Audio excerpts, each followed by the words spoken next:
Welcome back to Potter Read, where the wizarding world goes places it never went in the books. Today's story: Harry ended a century-old Goblin Blood-Feud at age 6 and was named Peacebringer of the Nation. Before we dive in, do me a quick favor and smash that subscribe button and ring the bell so the next adventure finds you the moment it lands. Comfortable? Good, let's begin. Chapter 1: The Reckoning of the Heir. Harry Potter had worked out by the age of 6 that the world ran on rules nobody would tell you, and that the trick to getting along in it was to figure out the rules before they could be used against you.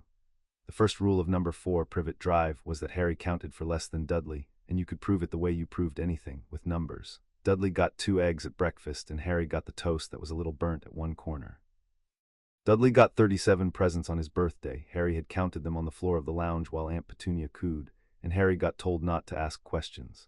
Dudley had a bedroom and a second bedroom for his broken toys, and Harry had the cupboard under the stairs, which measured 4 of Harry's shoe lengths by 2, and which had a spider that came back no matter how often Aunt Petunia made him sweep it out. Harry did not mind the spider. The spider, at least, was consistent. People were the hard part. He kept a ledger, not a real one. He had no paper of his own, and the one time he had taken a stub of pencil from the kitchen drawer, Aunt Petunia had searched the cupboard and found his drawings and burned them in the grate, smiling the whole time, so that Harry had learned that the only safe place to keep anything was inside his head. So the ledger lived there. On one side he wrote down what he was owed. On the other side he wrote down what he owed. He tried to be honest about both sides, because a ledger you cheated on was worse than no ledger at all. It told you comforting lies, and Harry had decided early that he would rather know a hard true thing than believe a soft false one.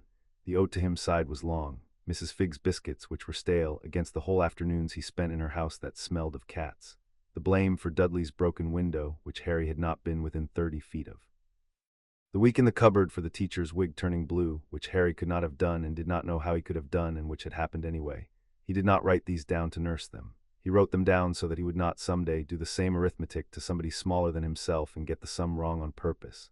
That seemed to him the whole point of keeping accounts, not to collect, but to be sure you never became the kind of person who fudged the totals.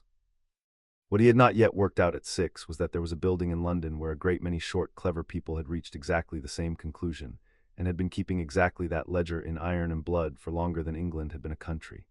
He would find out that morning. He sat at the kitchen table on the morning it began, eating the burnt corner, and he watched his relatives carefully and sidelong, a skill he had taught himself without ever seeming to. Uncle Vernon was behind his newspaper, and the newspaper trembled when a lorry went by outside, which meant Uncle Vernon was holding it too tight, which meant he had read something that annoyed him. Aunt Petunia was washing a pan that was already clean. Dudley was kicking the table leg in a slow rhythm, 4 kicks and a pause, 4 kicks and a pause, and nobody told him to stop, because the rule was that nobody told Dudley to stop. "There's a man," Aunt Petunia said at the window, and the clean pan went still in her hands. It was how she said man that made Harry look up. She said it the way other people said spider. Harry could not see the front path from the table, so he did what he was good at, which was making himself small and quick, and he slid off the chair and went to the gap beside the fridge where the window showed a slice of the path between the gate and the door. There was indeed someone on the path. He was very short, shorter than Dudley, and he was wearing a coat the color of old pennies, and his face. Harry lined, and the slice of window gave him the face for half a second, and it was not a child's face at all. It was old and clever and brown, with a long nose and eyes that found the gap beside the fridge as though they had known exactly where Harry would be standing. The doorbell rang. It rang once, politely, and then it did not ring again, which was somehow worse than ringing twice. "Don't answer it," said Uncle Vernon from behind the paper. Aunt Petunia answered it. Harry understood why even at 6, you did not leave a thing like that standing on your path where the neighbors could see it. She opened the door the width of the chain and said in her good telephone voice, "Yes, can I help you? You are Petunia Dursley," said the visitor. His voice was deep for someone so small, and it came up the hall and around the corner and into the kitchen with no trouble at all. "Born Petunia Evans, sister of Lily Evans, who married James Potter. I have business with the heir of the House of Potter, and the heir of the House of Potter resides under your roof. Open the door." The clean pan slipped out of Aunt Petunia's memory. Harry heard it because she had carried it to the door with her, and now it rang on the hall tiles. "There's no, we don't." She was trying 3 sentences at once and finishing none of them. "He's not. There's no house here. We're a normal family. We don't have anything to do with." "Madam." The visitor did not raise his voice. He lowered it, which made everyone lean toward the door to hear, even Uncle Vernon, who had put the paper down. "I am Griffock of Gringotts. I am not selling anything, and I am not here for your charity, and I do not care in the smallest degree whether your family is normal. A treaty older than your nation's queen requires that on the heir's 7th year of life he be brought before the bank for the reckoning of the heir. His 7th year began on the last day of July. You may bring him to the door, or I may bring the door to you. Goblins prefer the first. We are very good at the second. There was a silence in which Harry could hear Dudley's table leg, 4 kicks and a pause. Then Uncle Vernon found his courage, as he always did, all at once and too late. He came down the hall like a barrel rolling. Now see here, I don't know what kind of con this is, but we were promised in writing by that Dumbledore person that there'd be none of this. None of it. The lad stays here, he goes to the local comprehensive, he does not get dragged off to wherever, bye-bye. He had got close enough to the gap in the door to see what was on the other side of it, and the word he had been going to use died somewhere behind his mustache. By goblins, said Griffook helpfully, you were promised by a wizard. Tell me, Mr. Dursley, when a wizard makes you a promise about goblin law, who do you suppose he asked? Did he ask the goblins? Harry, in the kitchen, found that he had stopped eating. He was turning the visitor's words over, looking for the edges of it, as he did with any new rule. A treaty older than the Queen, a reckoning. A house of Potter, which was apparently a thing he was the heir of, which meant his mother and father had been somebody, which was the opposite of everything Aunt Petunia had ever told him, because Aunt Petunia had told him his parents were a pair of useless drunks who died in a car crash and left him on her step like a milk bottle. Either Aunt Petunia had lied or the goblin had. Harry was already fairly sure which. I've got it in writing, Uncle Vernon said. He had gone away down the hall and come back, and now he was thrusting a folded letter through the gap in the chain, his hand none too steady. Right here, read it, from the headmaster of that school. He left it with the lad the night you people dumped him on us. The child must remain with his blood until he is of age to attend. His own words, so you can take your treaty, and you can. Griffook took the letter through the gap. He read it the way a person reads a thing they have read 1,000 times in other shapes, quickly, with no surprise, and with a kind of weariness at the bottom of it. Albus Dumbledore, he said, Chief Warlock of the Wizengamot, Supreme Mugwump of the International Confederation, Headmaster, a man of very many chairs. He passed the letter back. His words are pretty, Mr. Dursley, and they bind you because you signed under them, and they bind him because he wrote them. They do not bind us because no goblin set a name to them, and a contract that one party never signed is not a contract, it is a wish. Your headmaster wished the child to stay with his blood. He did not ask whether older ink already had a claim. Powerful men dislike asking that question. The answer is so often inconvenient. Harry in the kitchen had drifted close enough to see the letter when it came back through the chain, and he read the bottom line of it upside down, which he was good at, having read a great deal upside down across kitchen tables. The child must remain with his blood. He turned that over. It doesn't say with you, he said. Everyone looked at him. The letter, said Harry. It says I have to stay with my blood. Aunt Petunia's my mum's sister. That's my mum's blood, not mine exactly. Well, some of it. But it doesn't say I can't go to the bank for an afternoon. Staying with your blood and going somewhere for an afternoon aren't opposites. Dudley stays with his blood and still goes to school. He looked from his uncle to the goblin. Grown-ups do that a lot. They read one sentence and act like it said 3. Why does everyone act like the letter said 3? Griffook's clever eyes came round the door and rested on Harry for a moment longer than before. Because heir of Potter, he said, the one who wrote it meant you to. A sentence that can be read 3 ways is not a careless sentence. It is a cage with 3 doors built so that whichever door you choose, you're still inside it. Remember that you noticed. You may have need of the noticing before this day is out. You can't just take him, Uncle Vernon said in a smaller voice. I am not taking him. I am summoning him, which is different, and the difference is written down, which is more than can be said for most of what your kind calls law. Griffook's clever eyes came round the door again, past Uncle Vernon's elbow down the hall, and found Harry where he stood by the fridge, as though he had a string tied to him. There he is. Hello, heir of Potter. Do you know what a reckoning is? No, said Harry. He came out from behind the fridge because hiding was no use once you'd been seen. That was a rule, too. But I'd like to. What's it cost? The hall went quiet in a new way. What's it cost? Griffook repeated. Something moved across his face that was not quite a smile, because goblins did not smile the way people did. It was more like a door opening a crack to show there was a fire inside. Now that is the right question, and the first time anyone has asked it of me in this house. It costs you nothing today. Whether it costs you anything later depends entirely on you, and on a great many goblins who have never heard your name. Get your coat. I don't have a coat, said Harry. I have Dudley's old anorak. The zip's broken. Then get the anorak, said Griffook. The zip is the least of your worries. They did not go by car, which disappointed Harry, who had been looking forward to seeing the goblin try to fit into the back seat. There was a second goblin waiting at the gate that Harry had not been able to see from the window, and this one was built like something you would put at the bottom of a wall to hold the rest of the wall up. He wore armor the color of a thundercloud, plates of it lapped over one another like the scales of a fish, and across his back he carried a curved blade nearly as long as Harry was tall. He looked at Harry the way you look at a parcel you have been told to guard but suspect of being empty. This is Scarron, said Griffook, of the Vault Wardens. He will not speak to you because he does not think you are worth the breath, and he is probably right. Take my hand. Do not let go. Wizards who let go during side-along travel arrive in 2 places, and the bank is not liable for the cleanup.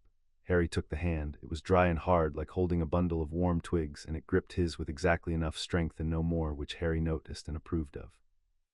Then the gate and the privet hedge and the whole tidy lying street folded up sideways and squeezed, and Harry's stomach tried to leave through his ear, and the squeezing let go.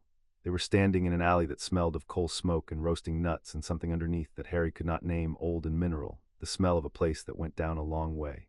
It was the kind of place Harry had stopped letting himself imagine, because imagining things you would never have only ran up the wrong side of the ledger. The shops leaned together over the street like gossips. A window held cauldrons stacked to a man's height, another held owls awake and indignant in the daylight, a witch went by carrying a broom the way you might carry a fishing rod, and a knot of children pressed their faces to the glass of a shop where something inside was throwing off sparks the color of a bruise. Nobody stared at the goblins. Nobody, Harry noted, looked at Scarron's blade twice. Which told him that armed goblins in the street were ordinary here, and that told him this was a world that had decided long ago to be uneasy about goblins quietly rather than loudly, the same as Aunt Petunia was uneasy about the visitor on the path. "Is it always this busy?" Harry asked, trotting to keep up. "Or is something happening today?" "Something is always happening today," said Griffook. "That is the nature of today, but you are not wrong to ask. There is a weight on this week that even your kind can feel in your teeth and will blame on the weather." He did not slow down. "Save your questions for stone walls, heir of Potter. They keep secrets better than streets do." Above him a building rose out of the crowd of crooked shops like a tooth out of a jaw, white marble, leaning very slightly, with bronze doors at the top of a flight of steps. Words were cut over the doors. Harry read them because reading things was free, and you never knew when a thing you'd read would turn out to be a rule. "Enter, stranger, but take heed of what awaits the sin of greed, for those who take but do not earn must pay most dearly in their turn." "Did you write that?" Harry asked. "It was written before I was hatched," said Griffook. "But yes, we mean it." He started up the steps, and Harry hurried to keep up, and Scarron came behind, and people in the crowd. There were people in robes everywhere, which Harry had not had time to be amazed by yet. He was saving the amazement for later, got out of their way without seeming to decide to. "It's a good poem," said Harry on the steps, "but it's only about taking. It doesn't say anything about giving. What happens to people who give something they shouldn't?" Griffook stopped on the top step. He turned around slowly and looked at Harry, and behind him Scarron's flat, empty, parcel-guarding stare sharpened all at once into something with a point on it. "Say that again," said Griffook. "The poem's about thieves," said Harry, because grown-ups, even goblin grown-ups, often needed things said more than once, and he had learned to say them patiently. "It says if you take what you didn't earn you have to pay, but you can do a bad thing by giving too. Like if Aunt Petunia gives Dudley all the eggs, that's not fair, but Dudley didn't take them, she gave them, so who pays for that? Because somebody should." For a moment the only sound was the crowd and the wind off the marble. Then Griffook made a noise low in his chest that Harry decided after consideration was a laugh. "6 years old," said Griffook, not quite to Harry. 6 years old, and he asks who pays for an unjust gift. Scarron, did you hear him?" "I heard," said Scarron, who had not been going to speak. "Remember it," said Griffook. He turned and pushed the bronze doors open with both hands. "You may regret that you did." Inside was a hall so long that the far end of it was a guess. It was floored in marble veined like meat, and lit by chandeliers that were not candles and not lamps but clusters of some cold white stone that burned without flame, and down both sides ran high counters behind which 100 goblins sat on tall stools, writing in ledgers, weighing coins and gems on brass scales, stamping documents with a sound like distant doors slamming. The ceiling went up into shadow. The whole place hummed low the way a struck bell hums after the strike, and Harry understood that the hum was money, not the sound of money but the fact of it, an enormous patient quantity of it, breathing. He had meant to be amazed, and he was, but the amazement got crowded out almost at once by the thing he had been trained from birth to watch for, which was trouble. There was trouble at the third counter on the left. A knot of goblins had gathered there, and the knot had two ends, and the two ends did not like each other. On one side stood 3 goblins in deep green, with a device stitched on the breast of each, a crown with a crack running through it, the two halves not quite meeting. On the other side stood 4 goblins in iron gray, and their device was a fist closing around a falling stone. The green ones and the gray ones were not shouting. That was the part Harry's instinct snagged on. People who were only annoyed shouted. People who meant it went quiet, the way Uncle Vernon went quiet, the way the doorbell had not rung twice. These goblins had gone very quiet, and their hands had drifted to their belts where there were knives, and the wizards in the queue had stopped pretending to read their paperwork. "Stay close," said Griffook, and his voice had lost its dryness. "And say nothing. This is not your eggs and your cousin. This is older than your grandfather's grandfather, and it will not be improved by a clever child." He took Harry by the shoulder to steer him wide of the counter, toward a smaller door at the side of the hall. Harry went where he was steered, but he kept his eyes on the third counter because that was where the rule was being broken, and you learned the most about a place by watching what it punished and what it let slide. A goblin in green was holding a paper across the counter. A goblin in gray would not take it. The green one's arm did not waver. The paper hung in the air between them like an accusation. "By the council's writ," said the green goblin in a voice that carried, "the toll of the eastern gate is owed to the house of the Riven Crown for the quarter past. 40 years your house has skimmed it, 40 years. The writ is sealed, take it." "The writ is forged," said the gray goblin, and did not lower his voice either, so that the word forged rang down the hall and made the brass scales seem to listen. "As all your writs are forged. As the murder of the crown keeper was your forging, you green carrion, you crack-crowned thieves. 40 years, try 100. 100 years your house has called mine murderer on a charge it cannot prove, and now you come to my own bank front and wave a paper. Take it back, or I will give you a reckoning of my own." His hand was on his knife. The green goblin's hand was on his. The wizards in the queue were backing away now, and a vault warden near the door, not Scarron but another in the same thundercloud armor, had begun to move toward the counter with the unhurried speed of someone who has done this before and expects to do it again. Harry was close enough now to read the badges, and he read them as he read everything, looking for the rule inside them. The green ones wore the cracked crown, a circle of gold split clean through the middle. The two halves held a finger's width apart so that you could not help but see the gap, the place where the crown was not whole. The gray ones wore the closing fist around the falling stone, two pictures of the same idea, Harry thought, a thing that fell, a thing that broke. Both houses had built their whole selves around a loss and dressed in it and stitched it over their hearts and then spent 100 years insisting the loss was the other one's fault. He did not have the words for all of that. He had the shape of it, which was enough to make him watch the green goblin's hands instead of his face, because hands told the truth sooner. The green goblin's hands trembled, not the shaking of a creature about to bolt. Harry knew that kind, and this was not it. This was the shaking of someone holding something back, like Uncle Vernon's newspaper when his hands gripped too hard. The gray goblin's jaw worked and his eyes were wet at the rims, and Harry understood that whatever the 100-year-old thing was, it was not an argument to these two. It was not an argument at all. People did not weep over arguments. They wept over the dead, and Harry saw the coin. It was a small thing, and nobody else saw it because everybody else was watching the knives. When the green goblin had thrust his paper forward, his sleeve had knocked a stack of coins at the edge of the counter, and one coin, gold with a square hole in the middle, had rolled off and dropped and spun on the marble and gone still at the foot of the gray goblin's stool, a hand's breadth from his boot. It was a goblin coin. Harry knew it was a goblin coin because it had the cracked crown stamp on it, the same as the green goblin's badges, so it had come from the green goblin's stack, so it now lay at the gray goblin's foot, and Harry's whole short life had been a school for exactly one subject, which was the difference between what is yours and what is not. He slipped out from under Griffook's hand. He was small and quick. He had had practice. "Excuse me," said Harry, walking straight into the space between the green goblins and the gray goblins, the space everybody else had emptied. "You dropped this." He bent down. He picked up the coin. He held it up to the green goblin, the one who'd thrown the paper, the one whose stack it had fallen from, and he said it again, clearly, the way you said things to grown-ups who weren't listening. "You dropped this. It rolled over there. It's yours. I think it's got your crown on it, so I'm giving it back because it fell. You didn't throw it away on purpose. I didn't want him to have to give it to you, because then it'd be a present and he doesn't owe you a present, and I didn't want you to think he took it, because he didn't. It just rolled. So here." Nobody moved. A child had walked into the middle of a 100-year blood feud and handed a goblin a coin, and the entire third counter of Gringotts Bank had forgotten its knives. The green goblin looked at the coin. He looked at Harry. He looked at the gray goblin at the boot the coin had lain beside, and Harry watched him work it through, watched the exact moment the green goblin understood what Harry had understood, that a coin at your enemy's foot is a small thing, and 100 years of murder is a large thing, and they are made of the same stuff, ownership and theft, mine and not mine, and that a child had just untangled the small thing in front of everyone with no knife at all. The green goblin took the coin. His fingers closed around it slowly.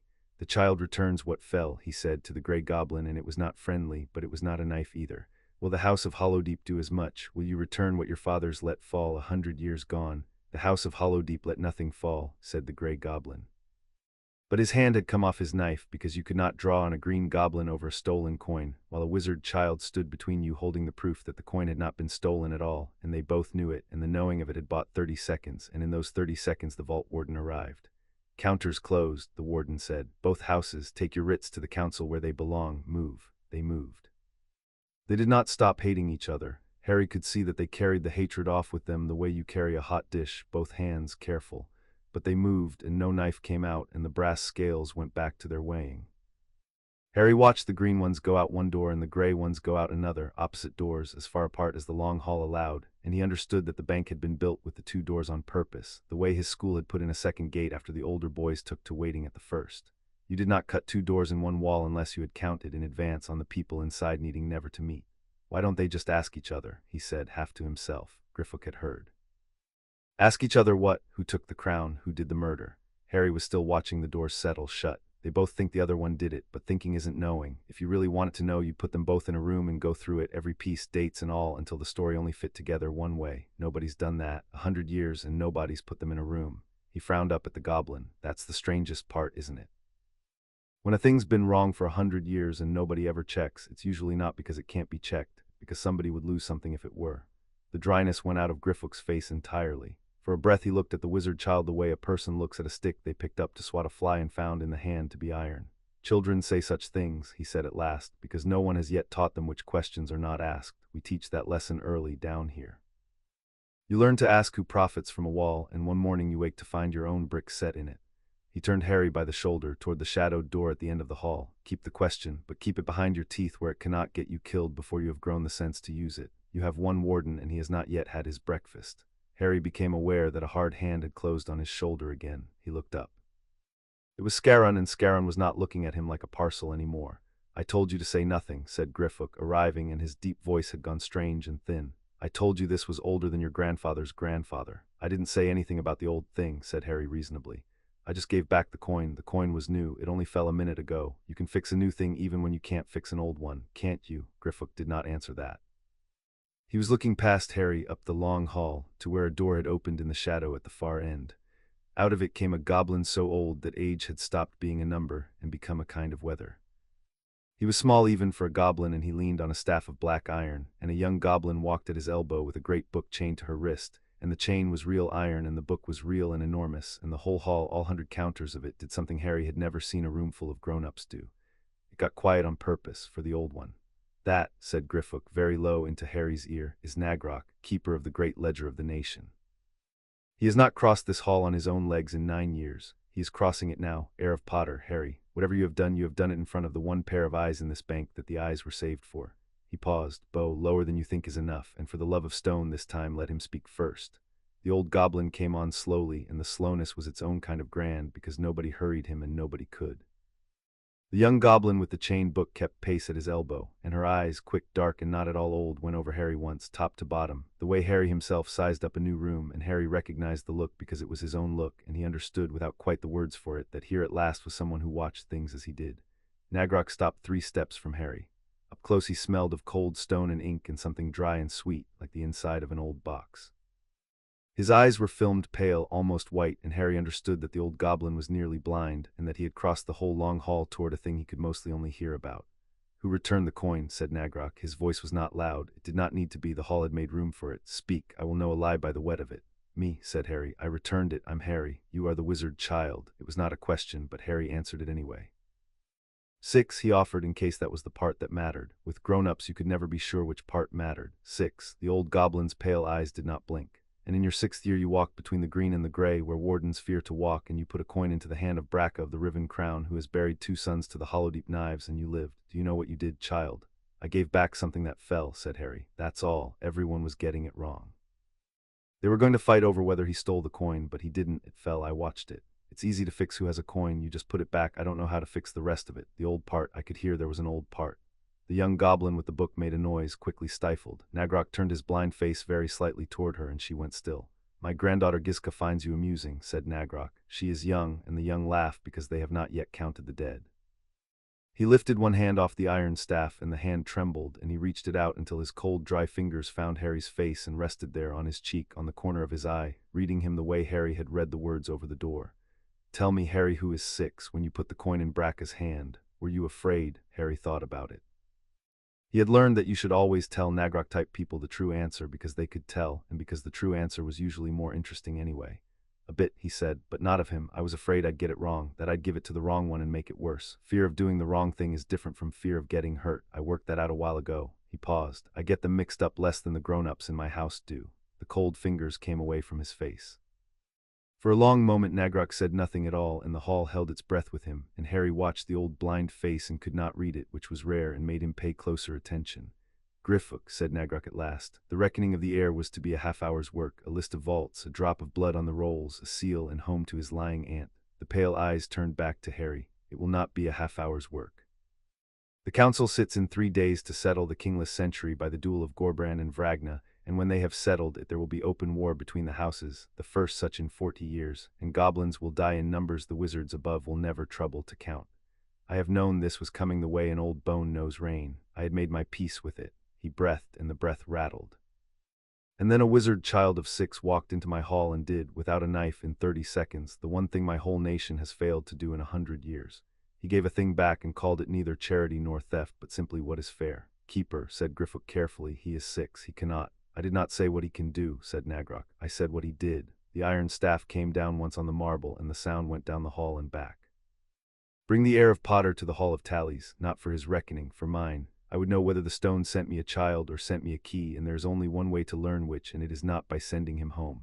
Keeper, Scarron spoke, and his voice came out of the thundercloud armor flat and disciplined, the voice of someone reporting rather than asking. The houses are at the edge. If a wizard child is seen in the deep halls in the 3 days before the conclave, both sides will want to know whose side he is on, and both sides will decide he is on the others. He will need a warden who is sworn to neither house. He will need me. You offer your watch, said Nagrok. I do not offer it. There was something dry under the flatness, the ghost of the same dry thing Harry had heard on the steps. I am ordering myself because no one else in this bank is fool enough to want the duty, and a duty no one wants is mine by default. That is in the regulations. I have read them. Then it is yours. Nagrok turned his pale blind face toward Harry. Heir of Potter, this is Scarron of the Vault Wardens who has just talked himself into your shadow. He will go where you go. He will eat what you do not. He will sleep when you are sealed behind a door 3 feet of stone thick and not before. Do not thank him, goblins, do not thank the rain for falling. We build the roof and the rain does its work. But know that from this hour until the conclave is done, what spills your blood spills his first, and he did not ask your leave, and he will not ask it again. Harry looked up at Scarron, all that grey armor and the curved blade and the flat parcel-guarding eyes that were no longer parcel-guarding eyes, and he did the arithmetic because he could not help doing the arithmetic. A grown-up he had met an hour ago had just promised to stand between him and a knife and had refused to be thanked for it and had built it into a rule so that Harry could not argue.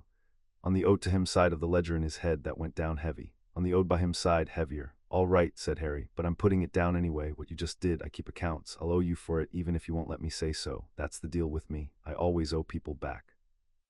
Scarron did not answer, but something happened around his eyes that had not happened before, a narrowing in attention, the look of a goblin who has heard a wizard say the one sentence no goblin ever expects a wizard to mean.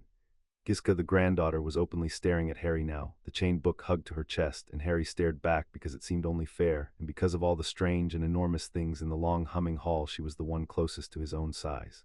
What's a reckoning, really? Harry asked her in the ordinary voice of one child to another, while the grown-ups arranged themselves. Nobody's actually told me. They keep saying the word like I already know. Giska looked at her grandfather, who had turned away and was being slowly steered toward the shadowed door, and then she looked back at Harry, and she answered him in a fast, low whisper, the answer of someone who has read the whole book on the chain and is bursting to tell somebody. It's an accounting, she whispered. Of everything you owe and everything you're owed. Goblins don't believe in forgiveness. We believe in the ledger. Every debt gets paid sooner or later by somebody with something. When you die, we settle your account. Her dark eyes were enormous. Wizard, you walked into the middle of the biggest unsettled account in the history of the nation and you tried to balance it with a coin off the floor. Do you have any idea what you've done? No, said Harry honestly. The white stones burned cold in the chandeliers above them, and far down the hall a brass scale tipped and rang. But I'm starting to think somebody's going to tell me. Finally. Chapter 1 and Chapter 2. The 100-year wound. The Hall of Tallies was not built so much as it was carved, hollowed out of the living rock so far beneath London that the stone here remembered being hot. Pillars rose into a dark that swallowed the top of them, and each pillar was a single chain of iron links the size of cartwheels, and from every link hung a tablet of slate, and on every tablet was a name and a number, and the tablets stirred and clicked against one another in a current of air that came from nowhere Harry could find, so that the whole vast room whispered to itself in a language of small stone collisions. Light came from veins of something pale that ran through the walls and pulsed, slow, the way a sleeping thing breathes. Harry stood at the lip of it and decided that whoever had made this room had wanted anyone who entered to feel like a single coin dropped into a vault that already held a mountain of coins. He could see why. It worked. Every debt the nation has ever recorded, Giska said beside him, in the careful voice of someone showing off a thing she loved and feared in equal measure. Births and deaths and oaths and tolls, marriages which are a kind of merger, murders which are a kind of theft, if it changed who owed what to whom, it hangs here. There are 900,000 tablets in the Hall of Tallies. My grandfather can find any one of them in the dark. He has to. He cannot see them in the light. Who reads them when he's gone? Harry asked. Giska did not answer that, which was an answer. Nagrok had gone ahead of them down the central aisle, his iron staff finding the floor in a rhythm that the hanging slates seemed to answer, click for tap, until he stopped before a pillar near the heart of the hall, where the tablets hung thicker and darker than anywhere else, layered over one another like the scales on Scarron's armor. The old goblin lifted his face to them, though he could not have seen them, and when he spoke the air of the room carried his voice into every corner, and the clicking of the slates went quiet, as a crowd goes quiet. You wish to know the old part, said Nagrok. I will give you the old part, but understand what it is you are asking for, wizard child. Among my people, to tell a debt is to take it up. The teller becomes a party to the account. When I have told you the wound of the houses, you will not be a stranger to it any longer. You will be inside the ledger. Do you still wish to hear? Harry thought about that with the seriousness it plainly deserved. Scarron stood at his shoulder, a wall of grey that smelled of oil and cold metal, and said nothing, because Scarron had appointed himself to the keeping of Harry's body and considered Harry's choices to be Harry's own business. Yes, said Harry. Because somebody being inside it is the only way it ever gets fixed. You can't balance an account from outside the book. The slates clicked once all together like a held breath let go. Then attend, said Nagrok, and I will tell you of the Riven Crown. There had been a king, the old goblin said, in the days when the deep halls were young, and his name had been Ragnuk, and he was the first and the greatest of the smiths, and the crown he wore was not a crown of rule, but a crown of making.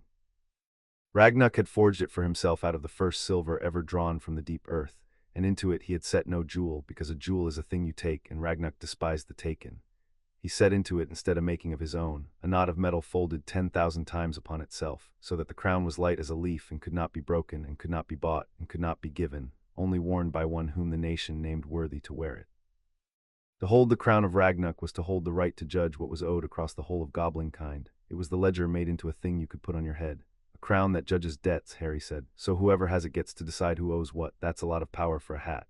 It is the only power that matters, said Nagrok to people who keep accounts. Now be silent. The telling has a shape, and the shape carries the truth. If you break the shape, you will lose the truth in the pieces. Harry went silent. He was, in fact, very good at being silent and listening, having spent 6 years in a house where listening was the only way to learn anything they did not mean to tell him.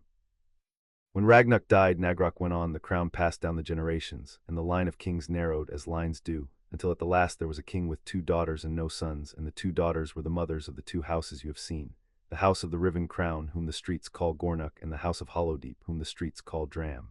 The old king, dying, would not choose between his daughters' lines. Instead, he did the thing that kings do when they love their children more than their kingdom.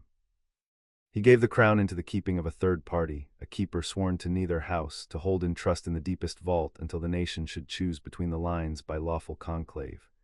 The keeper's name was Halger, and Halger was the most trusted goblin of that age, for a keeper must be a creature without greed, and greed is the rarest thing to be without.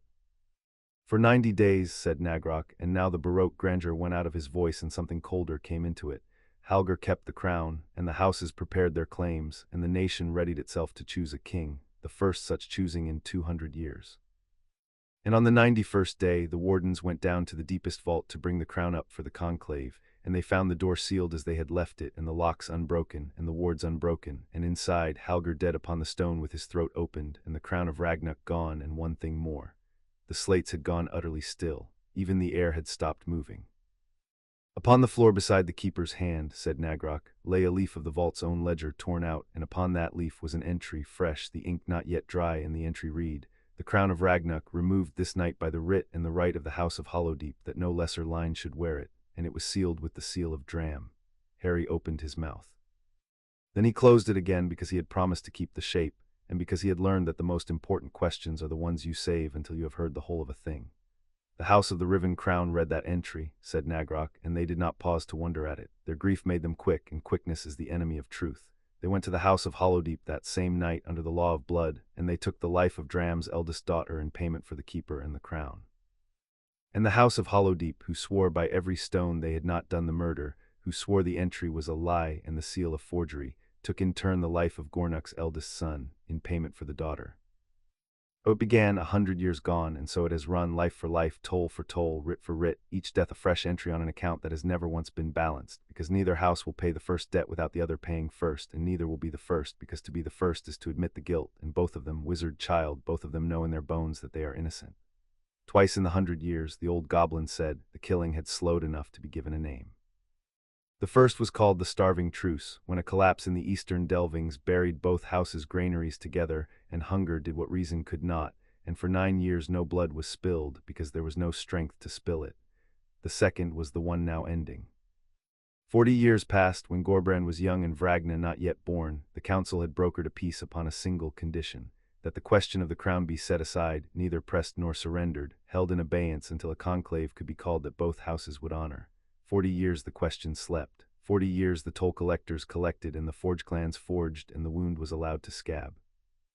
And now Gorbrand, who had buried a father and 2 brothers and could count on one hand the winters left to him, had called the conclave at last and pried the scab away, and the question was awake again and hungry as it had been hungry for 100 years.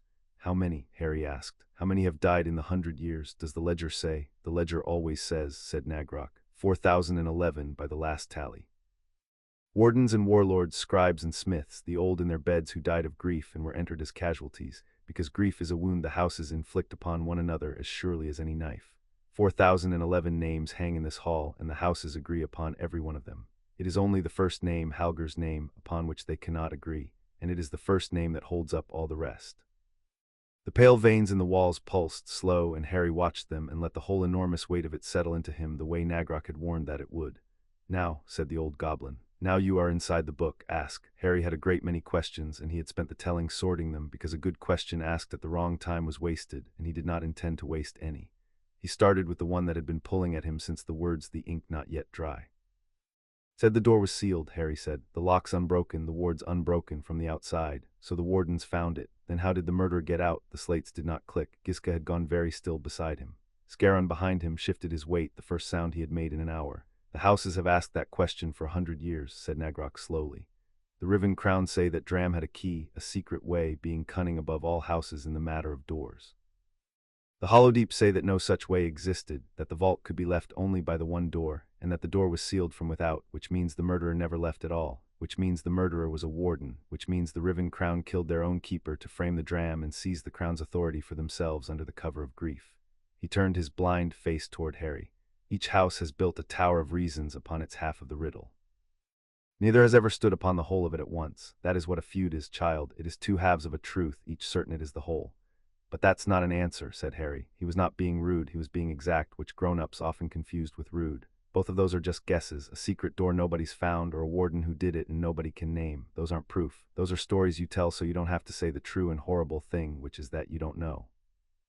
But he knows who did it, do they? No, said Nagrok, nobody living knows. And the crown, Harry said, the actual crown, it has been 100 years, where is it? Gone, said Nagrok, never seen again, never worn, never sold, never melted, for a thing of Ragnar's making cannot be melted, and a thing so famous cannot be sold, since every goblin alive would know it on sight. Each house swears the other keeps it hidden. It has never surfaced, not in 100 years. Harry chewed on that. A crown that could not be broken, could not be sold, could not be melted, and had not been worn in 100 years. That is the strangest part yet, he said slowly. If Dram stole it to be king, why not wear it? You don't steal a crown to leave it in a drawer. And if Gornuk hid it to frame Dram, why hide it forever? You would want it back once the framing had worked. A stolen thing that nobody ever uses is not being kept by someone who wanted it. It is being kept by someone who wanted it gone. He lifted his face to the old blind one. Who would want the most powerful thing in your whole world to simply vanish? Not a goblin. A goblin would use it. Somebody who was not playing your game at all. Somebody who wins only if nobody wins. The slates clicked, a long ripple of them down the dark pillars, and were slow to settle. You sound, said Nagrok in an altered voice, like the Lady Vragna. She asks who profits. But even she has never thought to ask it of a creature outside the houses, for it has never occurred to her that the answer might wear a different face than a goblin's. It has occurred to none of us. We are a people who keep accounts, and we forgot the oldest rule of the keeping. He breathed, and the breath rattled in the dark. Always ask who held the pen. Then how can there be a duel about it? Harry's voice came up despite himself, and the hall took it and made it ring. In 3 days 2 old people are going to fight, maybe to the death, and start a war that kills hundreds, over a thing that happened 100 years ago that nobody actually saw and nobody can prove. That's, he stopped, because he did not have the grown-up word and reached for the child's one, which was usually closer to true anyway. That's mad, it's completely mad. You wouldn't let 2 children fight over a broken window if neither of them saw who broke it. You'd say nobody saw, so nobody pays, and you'd make them sweep up the glass together. Why don't the grown-ups do the thing they make the children do? For a moment the Hall of Tallies held only the breathing of the light. Because, said Giska very quietly before her grandfather could answer, the children only lost a window. These houses lost their dead, and you cannot make 2 people sweep up the glass together when the glass is their sons. Harry looked at her and something passed between them that did not have words yet, the recognition of a hard true thing said plainly by someone who had also decided that hard true things were better than soft false ones. Then somebody has to give them a different thing to do with the grief, said Harry, because they can't put it down with nowhere to put it. Nobody can, I couldn't. He had not meant to say the last part. He said it anyway and let it lie where it fell, because taking it back would only make it louder. Nagrok was silent for a long while. When he spoke again, the grandeur had gone out of his voice entirely, and what was left was old and tired and almost gentle. In 900,000 tablets, he said, there is no entry for a different thing to do with grief. We never thought to record one. Perhaps that is the gap in the ledger that no goblin has ever been able to read.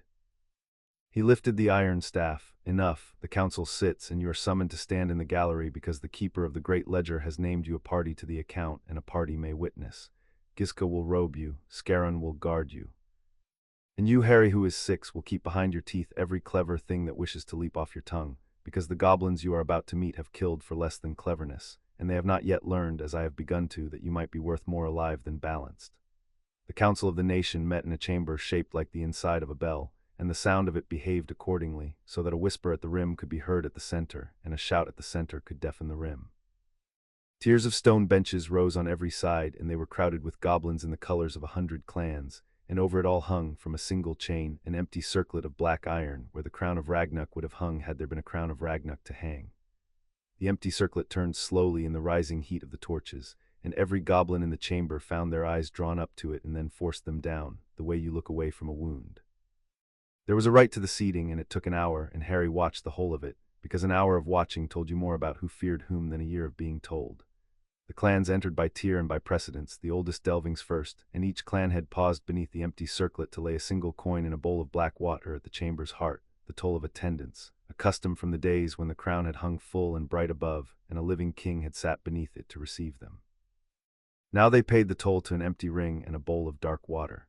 Harry decided that nothing in all the strange day was stranger than this, a whole nation filing in to pay its respects to a hole in the air where its king used to be. You could rule a people a long time, he understood, by keeping the shape of a thing they had lost and letting them fill the shape with their wanting.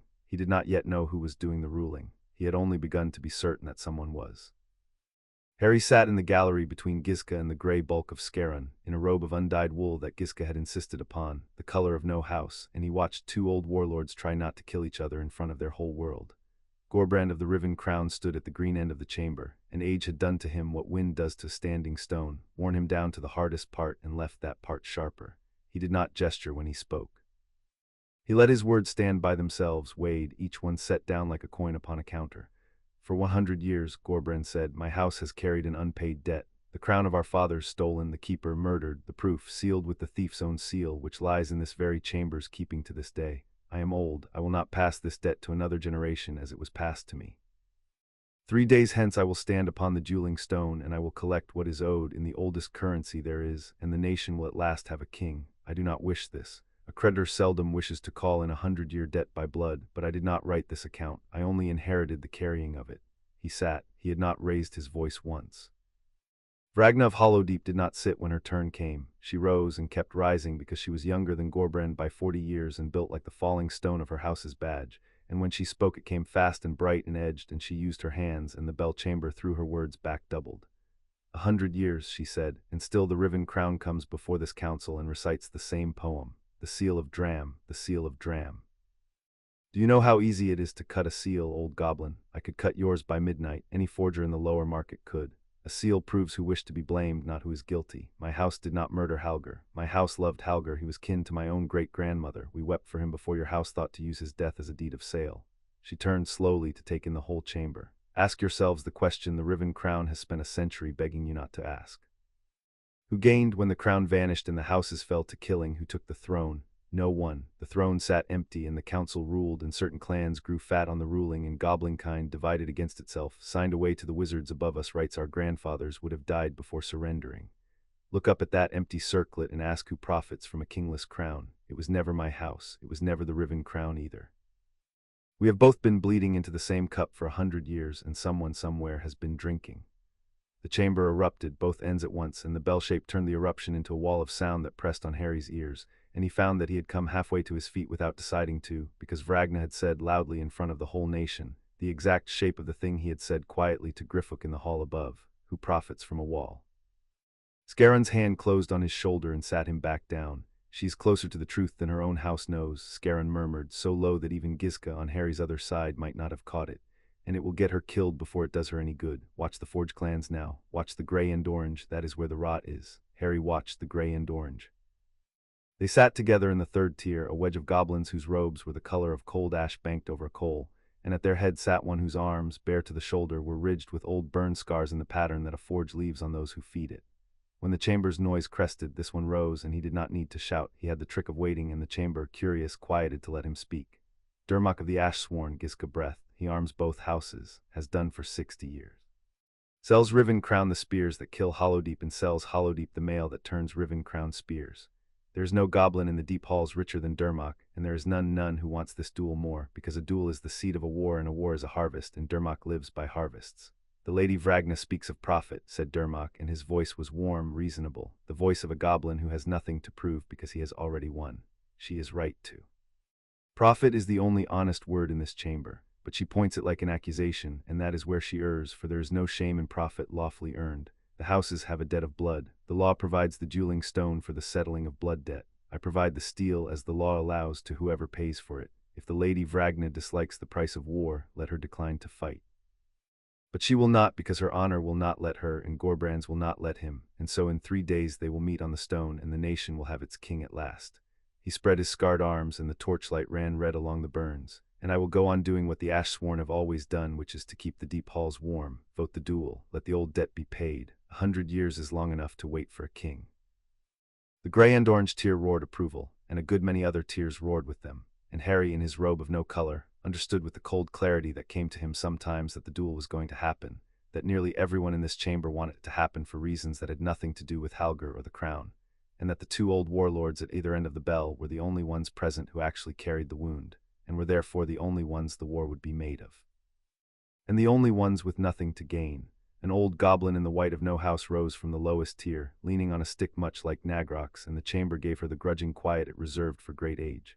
I am Hesta, who has counted tolls on the western road for 90 years, she said, and I have buried customers of both houses, and I will say only this. We have called this a conclave to choose a king.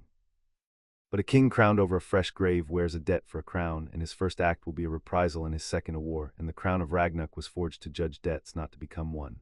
I beg the council, delay, send again into the deep records. Let us be certain once in 100 years before we are bloody.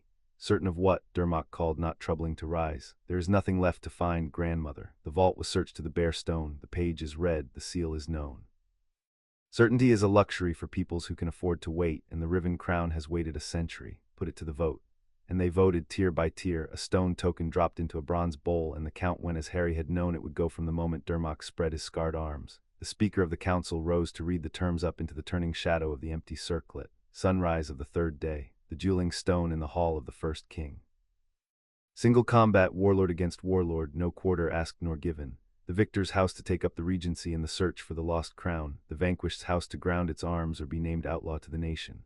Hesta sat down in the white of no house and put her old face in her hands, and no one marked her because she had lost, and the deep halls kept no tally of those who lost quietly. He's not wrong about the law, Harry whispered to Gizka. That's the worst part. Everything he said is true, and it adds up to something evil. How do you argue with someone who's right about all the little things and wrong about the whole? You don't, Gizka whispered back. You find the one little thing he's wrong about. There's always one. My grandfather says a perfect lie is the one thing no one has ever built. Harry put that away where he kept the rules, and turned it over and looked back down at the empty iron circlet turning on its chain, and began, without quite knowing he was doing it, to count. The summons came up to the gallery by way of a goblin in Gringotts livery who whispered to Scarron, and Scarron's flat face did something that on another creature would have been a frown.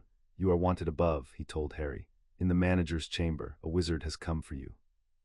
He has the manners of a king and the patience of a landslide, and he has been told 3 times that goblin law holds you, and 3 times he has smiled and asked again, and the manager's nerve is failing. Scarron rose, and the grey armor caught the torchlight. His name is Dumbledore. Harry knew the name. He had heard it that very morning through a chained door in his uncle's bluster, that Dumbledore person, the one who had written the letter with 3 doors in it. The manager's chamber was warm and close after the bell chamber, hung with old maps of vaults and older portraits of dead managers, and standing in the middle of it, entirely at his ease among goblins who plainly wished him gone, was the tallest, oldest, strangest-looking person Harry had ever seen. He wore robes the color of a storm cloud lit from within by a sunset, and his beard was long enough to tuck into his belt, and his eyes, behind half-moon spectacles, were a blue so light and so warm that Harry distrusted them on sight, because Harry had learned that warmth aimed at you was a tool, and the warmer it was, the more you wanted to know what it was for. "Harry," said Dumbledore, as though they were old friends meeting again after a long absence, as though the very sight of Harry had eased some long ache in him. "Oh, my dear boy, we have been so very worried. You have no idea, I think, what a state your aunt was in when those gentlemen came to the door this morning. I came the moment I heard. I have come to take you home." "My aunt wasn't worried," said Harry. "She was embarrassed. Those are different. She didn't want the neighbors to see." The warm blue eyes did something then, a flicker, gone so fast that Harry would have missed it had he not been watching for exactly such a flicker, because he watched everyone for it. The flicker said, "This is going to be harder than I was told." "You are observant," said Dumbledore, and the warmth folded itself a little tighter. "Your mother was observant, too. You have a great deal of her in you, Harry, and that is precisely why I worry. The world you have stumbled into today is older and more dangerous than you can possibly understand. These goblins are not your friends. They are creditors, and a creditor's kindness is the most expensive kindness there is. Whatever they have told you, whatever they have promised you, it comes with a price written in ink you cannot yet read. Come home with me. Let me keep you safe, the way I promised your parents I would, until you are old enough to walk in this world without being used by it." It was, Harry thought, a very good speech. It had everything: the dead parents, the danger, the promise, the kindly old man who only wanted to keep you safe. If Harry had been a normal 6-year-old, it would have worked, and he would have taken the warm, dry hand and gone home to the cupboard and never thought again about the empty circlet turning on its chain. But Harry had spent his whole life being kept safe by people who described keeping him as a burden, and he had learned the difference between someone protecting you and someone managing you, and the difference was simple, and it was this: a protector wants you to grow strong enough to leave, and a manager wants you to stay small enough to keep. "You keep saying you'll keep me safe," Harry said, "but you left me in a cupboard." The chamber went quiet. One of the goblins by the wall made a low sound that might have been the start of a laugh and turned it into a cough. "I beg your pardon," said Dumbledore, and the warmth had not gone, but something now stood behind it, the way a mountain stands behind a meadow. "Under the stairs," said Harry. "That's where I sleep. There's a spider. Dudley has 2 bedrooms and I have the cupboard, and you said you'd keep me safe, and you signed a letter so I'd have to stay there, and you never once came to check if safe was actually what was happening to me.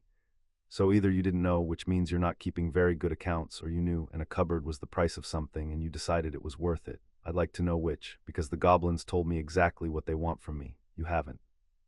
And the person who won't tell you what they want is usually the one who wants the most." For the length of 3 slow turns of the empty circlet far below them, Albus Dumbledore looked at Harry Potter, and Harry looked back, and neither of them blinked, and Harry understood that he had just made a very powerful enemy, or a very careful one, and that with this particular old man the two might be the same thing. "I see," said Dumbledore at last softly, "that I have made a serious error in my arithmetic. I had thought there was more time." He inclined his head a fraction, a gesture with 100 years of practice behind it. "Keep him, then, Masters of Gringotts, since the old treaty gives you the keeping, and since the child wishes it. I withdraw my claim for today. But hear me, Harry, and remember that I said it kindly, for I will say a great many things to you in the years to come, and not all of them will sound kind. There are powers in this world that will want you precisely because the goblins have taken an interest, and not all of them will ask as gently as I have. You have made yourself visible today. Visibility is a debt too. You will find that it also must be paid." He paused at the door and turned back, and for an instant the warmth returned to the blue eyes, and this time Harry could not tell whether it was a tool or not, which troubled him more than the steel had. "Your mother gave her life so that you might keep yours," Dumbledore said. "I would not see her gift spent in a goblin's war that was never yours to fight. Whatever else you decide to believe of me, Harry, I would have you believe that." He swept from the chamber, and the warmth went with him, and the room felt colder for its leaving, which Harry noted and distrusted, because that was a tool too. "Well," said Gizka into the silence, "I have never seen anyone do that to a wizard of the high chairs and live. My grandfather is going to be insufferable." They did not reach the deep halls again before the war party reached them. It happened on the bridge over the cataract, where the underground river fell away into a dark too deep to throw a torch into, and the only way down to the Hall of Tallies was a span of stone no wider than a cart. 3 goblins in ash gray stood across it, and they were not wearing the soft robes of the council chamber. They were wearing the hard leather of the lower market, and they had the look of creatures hired by the hour, and the foremost of them held something Harry did not understand until later, a small clay tablet, unfired, soft, the kind a forger uses to take an impression. "The wizard child," said the foremost pleasantly. "Dermot of the Ashsworn sends his regard and a question. He wishes to know whose side you are on. He finds it untidy, you understand, an unaccounted item wandering the deep halls in the last days before a duel. He likes his accounts tidy." I'm not on a side, said Harry. That's the hole. He thought you might say that, the goblin went on, and he held up the soft clay tablet, and he bids me say that an item which claims no side is an item available to any buyer. So, he smiled, and his teeth had been filed. Press your hand here, little wizard, and make your mark in the soft clay, and become, in the eyes of the law and the ledger, a thing the ash-sworn have entered upon their books. It is only a formality. It will not hurt much. Scaron moved Harry behind him with one arm, and his other hand had already found the grip of the curved blade, and the bridge had become, in the space of a breath, a very different kind of place. He is sworn to the bank and to the keeper of the great ledger, said Scaron, and his flat voice had dropped into a register Harry had not heard from him before, the register of a creature explaining, once and only once, where a line is. An item, you called him. Read your own law, hireling. To press a sworn party into another's book by force is theft of the highest degree, and the wage of theft down here is not coin. He drew the blade. It made almost no sound, which was somehow worse than a ring of steel.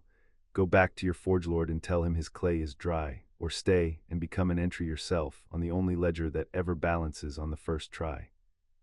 For a moment the bridge held, the river roaring far below, the three hirelings doing the arithmetic that Scaron had laid out for them, the cost against the wage, and Harry watched them do it and understood that they were not brave, that Dermot had not paid them to die, only to frighten, and that frightening had just become expensive.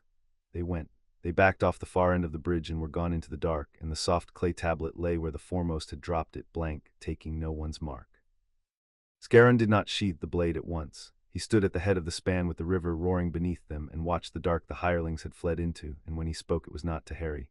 60 years I have warded vaults and never once drawn upon a goblin, he said. Tonight I drew upon 3, over a wizard child, on the word of a forge lord who arms half the nation. The accounts of this place are all coming due at once.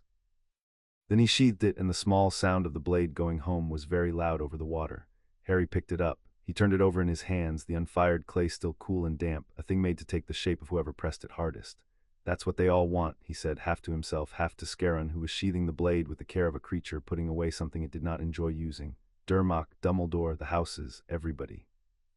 They all want to press their shape into me before anyone else does, because right now I'm soft, I haven't picked yet. He closed his fist around the clay until it gave, until it held the shape of his own small hand and nothing else. So I'd better pick something true before somebody picks for me. He looked up past Scaron, down the long dark span toward the whispering hall where 900,000 debts hung waiting to be read, and somewhere among them, he was now certain, was one that had been read wrong for 100 years. Scaron, he said, I want to see the vault where Halger died, and I want to see the torn-out page with the seal on it, the real one, not a story about it. Can a party to an account ask to see the account?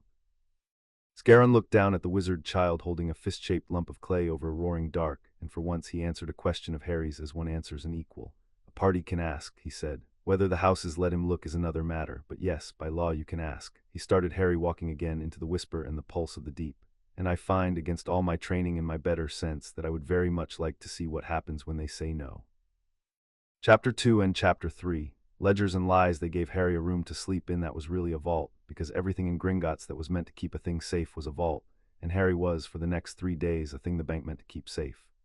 It had a cot and a basin and a door of stone a foot thick, and Scaron slept across the threshold of it with the curved blade unsheathed beside him, and Harry lay awake the first night listening to the bank breathe around him and doing sums. The sums were these: there were 3 days until the duel. There were 2 warlords who would rather die than be the first to admit a guilt neither of them carried. There was a forge lord who wanted the war and had hired hands to keep Harry from spoiling it. There was an old wizard who wanted Harry small and was patient enough to wait years to make him so. And there was a 100-year-old murder behind a sealed door that everybody had a story about and nobody had checked. You could not balance an account, Harry's whole life had taught him, by arguing about the totals. You went back to the entries. You went line by line until you found the one that was wrong, and then you found out who had written it, and then you knew everything. He had asked Scaron before the stone door swung shut the question that had been pulling at him since the bridge. Why should a forge lord care so much? A smith could sell steel in peacetime as well as in war. Scaron had weighed it as he weighed everything. Peace is a slow customer, he said. In peace a forge sells a plow, and the plow lasts 30 years, and the smith grows gray waiting to sell the next. War is a fast customer. War buys the spear and breaks the spear and buries the goblin who carried the spear and is back by morning for 2 more. A forge lord who has once tasted a war does not go willingly back to plows. Then he had shut the door, and Harry had lain in the dark and understood that he was not only matched against a 100-year-old murder. He was matched against everyone who had since learned to live off the bleeding, and the bleeding had been going on a long time, and it fed a great many mouths. Giska, he said in the morning, over a breakfast of black bread and a cheese that fought back. How do goblins keep a record of a death? Giska had clearly been hoping he would ask. She had brought a slate of her own and a stylus and the eager misery of a clever creature who has been given a problem and forbidden to enjoy it. 3 ways all at once so they check each other, she said. The death tally, which is the name and the day and the cause kept by the keeper of the great ledger, which is my grandfather now and was his predecessor then. The blood roll, which is kept by the dead one's own house, naming who owes the debt of the death. And the toll book of the place where the death happened, because a death is an event and events leave tolls.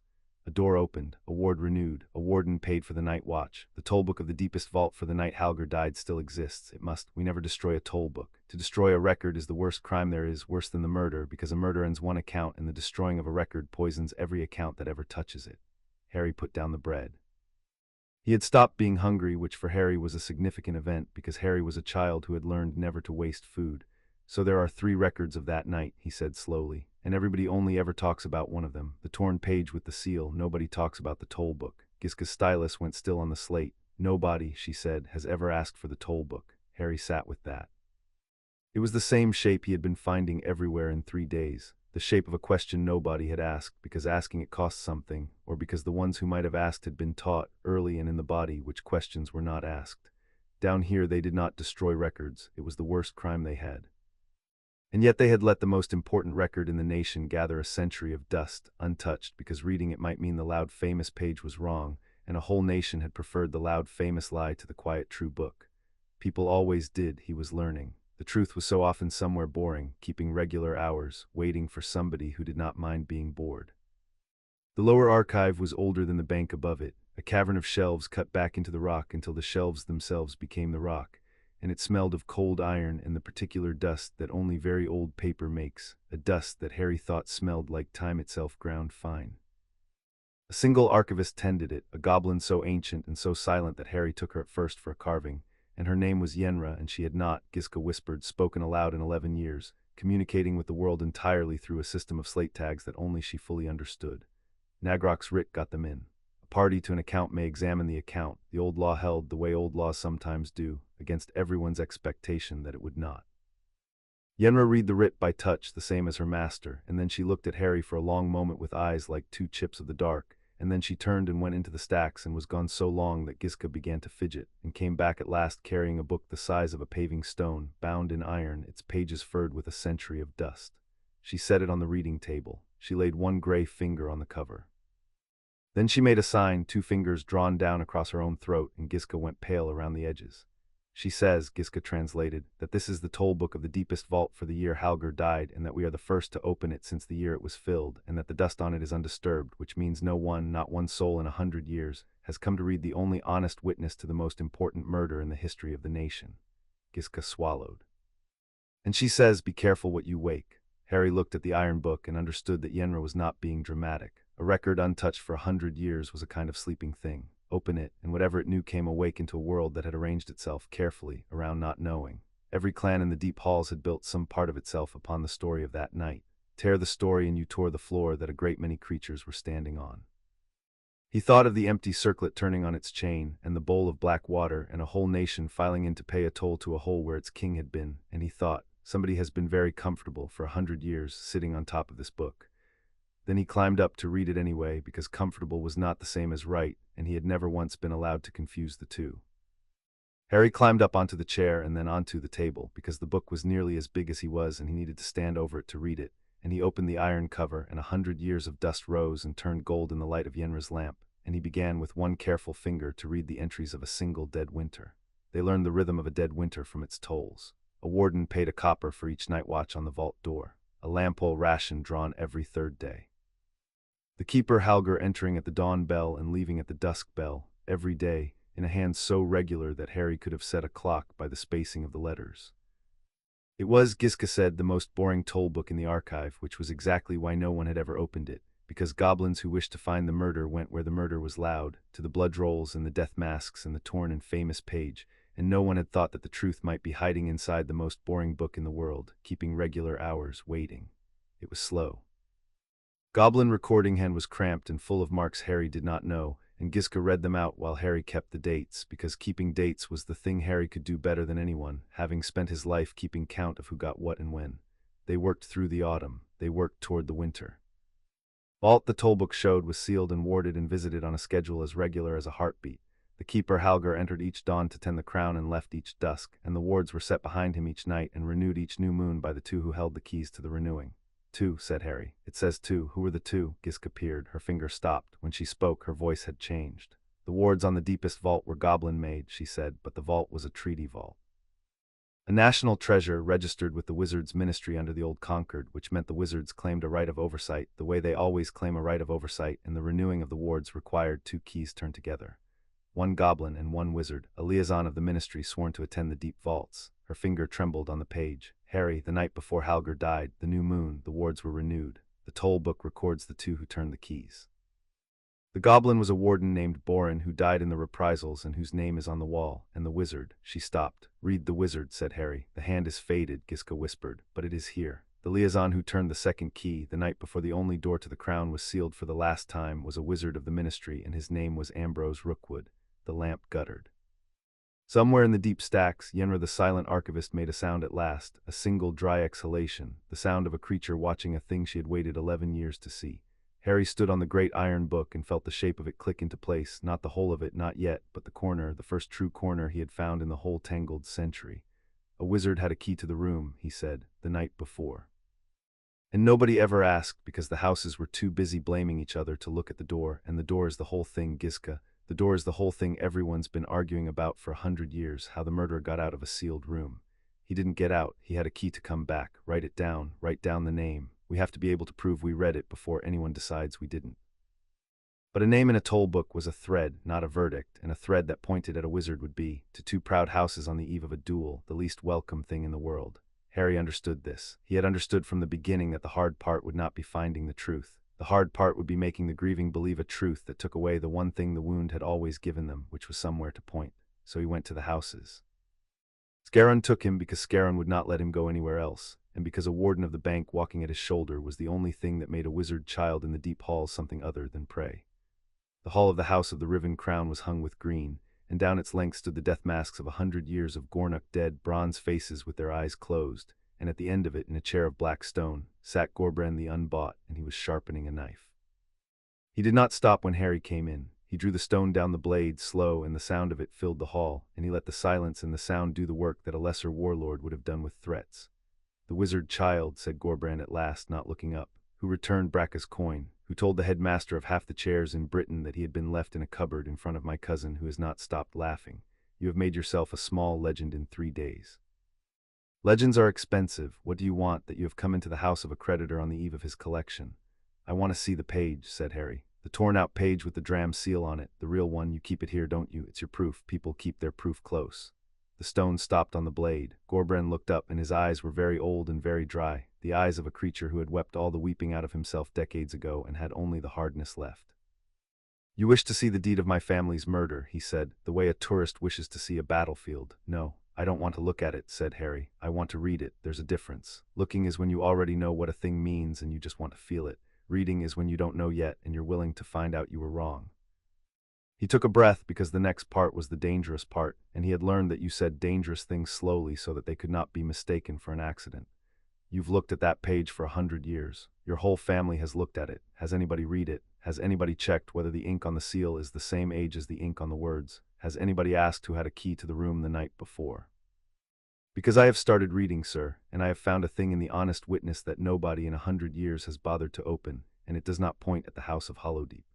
The death masks watched from the walls with their closed bronze eyes. Be careful, said Gorbrand very softly, and the knife had gone still in his hand, wizard child. You are standing in a hall full of my dead, telling me that the grief I have carried since before your grandmother was born may have been pointed at the wrong door. Do you know what you take from me if you are right? You do not take my enemy. I could survive losing my enemy. You take the shape of 100 years. You take the reason I buried my brothers. You ask me to believe that they died for a wizard's bookkeeping. There is not a creature alive who could make me believe that. The dry old eyes did not blink. And yet you are 6, and you walked in here and said it to my face, which not one of my warlords has dared, and so I will tell you a thing, and you will tell no one I told you. I have wondered, once, long ago, about the door. I put the wondering away because a warlord who wonders cannot lead a war, and I had a war to lead. He set the knife down. Show me what you found, not because I believe you. Because I am old and tired, and I would like, before I die on that stone, to have wondered out loud just once. Steward, said Gorbrand without turning his head, bring the page. It came in a reliquary of black iron, carried by an old goblin who held it the way you hold a thing that has eaten part of your life, and Gorbrand opened it with a key he wore against his skin, and laid upon the black stone table a single leaf of ledger paper, browned and brittle, and Harry climbed up to stand over it and did not touch it, because some things you read with your hands behind your back. There it was. The crown of Ragnarok, removed this night by the writ and the right of the house of Hollowdeep, that no lesser line should wear it, and below the words, pressed deep and dark, the seal of Dram, a closed fist around a falling stone. 100 years my house has kept it, said Gorbrand. Read it, then, since reading is your trade. Tell me what a child sees that 100 years of warlords did not. Harry looked at it a long time. Then he said, do you have anything else with the Dram seal on it? Something you know is really theirs, a war writ, a challenge, anything from back then. Gorbrand's old eyes narrowed, but he gestured, and the steward brought a second leaf, a captured Hollowdeep muster writ of the same decade, its own fist-end stone seal at the foot of it. Harry set the two side by side on the black stone and bent over them until his nose was almost on the paper, and he looked from one to the other, back and forth, as he had once compared his own portion to Dudley's to be sure of the size of the unfairness. The seals match, he said at last. I believe you about the seal. Somebody really did press a Dram seal onto this page. He straightened, but the writing's wrong. Wrong how? Said Gorbrand. He had risen from the black chair without seeming to decide to, and the death masks watched from the walls. The Dram writ is black, said Harry. Look, the letters have gone shiny black like a kettle, but the words on your page, the murder words, they've gone brown, like old tea. They're different inks. And I didn't know that meant anything until Giska told me that goblin scribes back then wrote in a silver ink that goes black when it ages, and that the brown kind is what is what. He looked up and made himself say it slowly into the face of a creature who had buried his brothers over the brown words. The brown kind is wizard ink, sir, iron and oak gall, it's what the ministry uses. The seal on this page is a goblin's, but the hand that wrote the words above the seal was a wizard's, dipping a wizard's pen, and no goblin in 100 years ever thought to doubt it, because no goblin reads a death by its color. You read it by touch and by the seal, and the seal was true. He counted on that. He pressed a true seal under a false hand, and he knew exactly which of you would never check. Gorbrand the Unbought stood over the page that had ordered his life, and looked at the brown words in the black seal, and for the length of 3 of his slow, dry breaths he did not speak, and the masks of his dead looked down with their closed bronze eyes upon a warlord learning that he might have grieved in the wrong direction for 60 years. Leave the page with me, he said at last, and his voice had gone to gravel. No, you may not. I will not let it from my sight, and I will not let you from this hall with it, and I will not have it whispered that Gorbrand surrendered his proof to a wizard cub, but I will keep it apart from the others now, and I will set my own eyes on the color of it, which I have looked at 100,000 times and never once seen. Go. Before I remember that hope makes an old warrior careless, and that I cannot afford to be careless 3 days from a duel, I may now no longer wish to fight. The hall of the House of Hollowdeep was the opposite of the Riven Crowns in every particular, which told Harry that the two houses had spent 100 years defining themselves against each other down to the color of their lamps. Where Gornuk hung bronze masks of the dead, Dram hung nothing at all on its black walls, and the emptiness was louder than any mask. Vragna received him standing in armor with her arms crossed, and she looked at Scarron first and Harry second, and her lip curled. The bank sends a wizard cub and one warden to the house it has slandered for a century, she said. Tell me, warden, did Gornuk send him, or did the old fool Nagrok? Either way, the answer is the same. Hollowdeep does not need a wizard child to plead its innocence. Hollowdeep has pled its innocence for 100 years to people who had already decided. We are done pleading. In 3 days I will write our innocence on Gorbrand's hide in his own blood, and that will be the last word my house ever speaks on the matter. You don't want to fight him, said Harry. Vragna went still. I watched you in the council, Harry said. You're the only one who asked the right question. Who profits? You said it in front of everyone, but then you said you'd settle it on the dueling stone, which is the one place the question doesn't matter, because the stone doesn't care who's right, it only cares who's stronger.